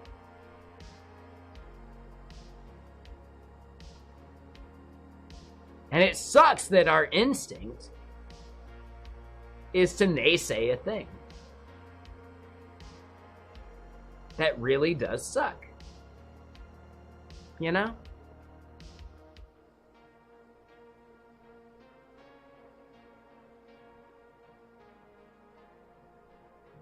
Yeah, so Brett, dude, I actually want to make some music with you at some point. If someone is enjoying singing, why would you want to be the asshole that brings them down? Like, what does that give you, right, as a benefit? Like, I totally get that, Brett. Like, what do you gain from shitting on someone else's, like, passion or something they enjoy? What do you gain? Yeah, so I agree with that, Brett. But also, I want to try and make some music with you. If I record some loops,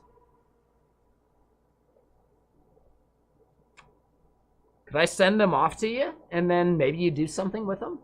My younger brother is totally that person where I can record some loops and like, hey, I'd like to make this into a song, and then I send them off to my brother and he remixes them in such a crazy cool way that like I never would have even thought of. Like, dude, my brother's amazing music-wise. He blows my fucking mind with his creativity and all that other shit. Like, yeah. And he's getting better and better at guitar. He never decided to learn guitar because he was a drummer for a long time. And he did, like, music, like, mixing and other bullshit and, like, you know, whatever. But he wasn't a guitarist. And now he's actually, like, getting good at guitar. You're at a new apartment. Ooh, okay, Brett. Like, dude, my goal is to record some loops that we turn into a song together, right? I can send you loops, you can send me loops, and we make maybe a different song together. And then I send them off to my brother, and he does some shit that neither of us would have expected. And that'd be amazing, right? So yeah, I think that's one of my goals for music in general. I want to get my brother involved. I want to work with other people as well.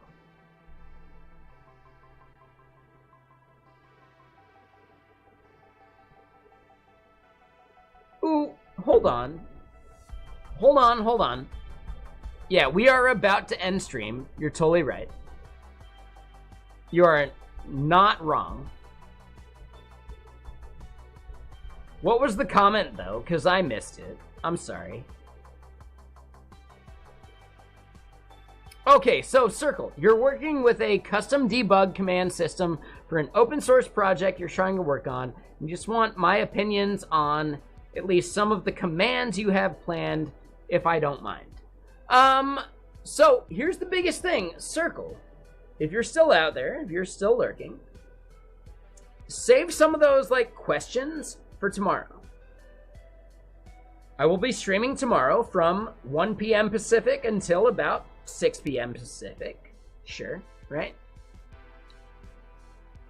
If you have some thoughts and things you want to share, we can chat about them, like anytime during that point. For sure, 1,000%. That said, I probably need to end stream right now so I can start some other stuff going.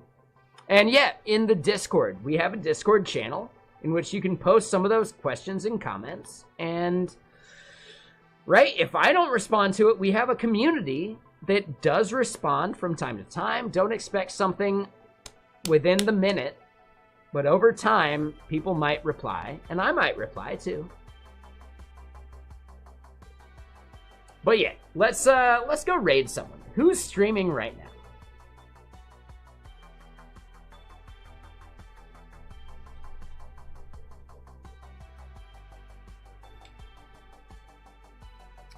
Yeah, for sure. Circle, like, I am not the most experienced person on anything here in this category. I have enough experience with a bunch of things that I'm a good like middle ground of understanding, but there are people here in chat that are way more knowledgeable about specific things. So instead, chat about it over in the Discord. And maybe you come back tomorrow and we chat about it too.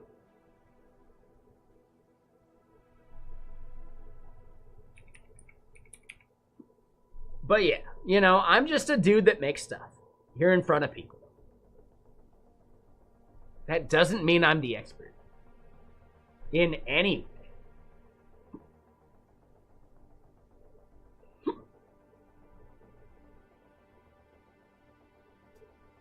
Ooh, we see Het Tanis. We go raid Het Tanis. Later on, if you're like, oh, that's kind of cool. Oh, we hear him, but let me go raid.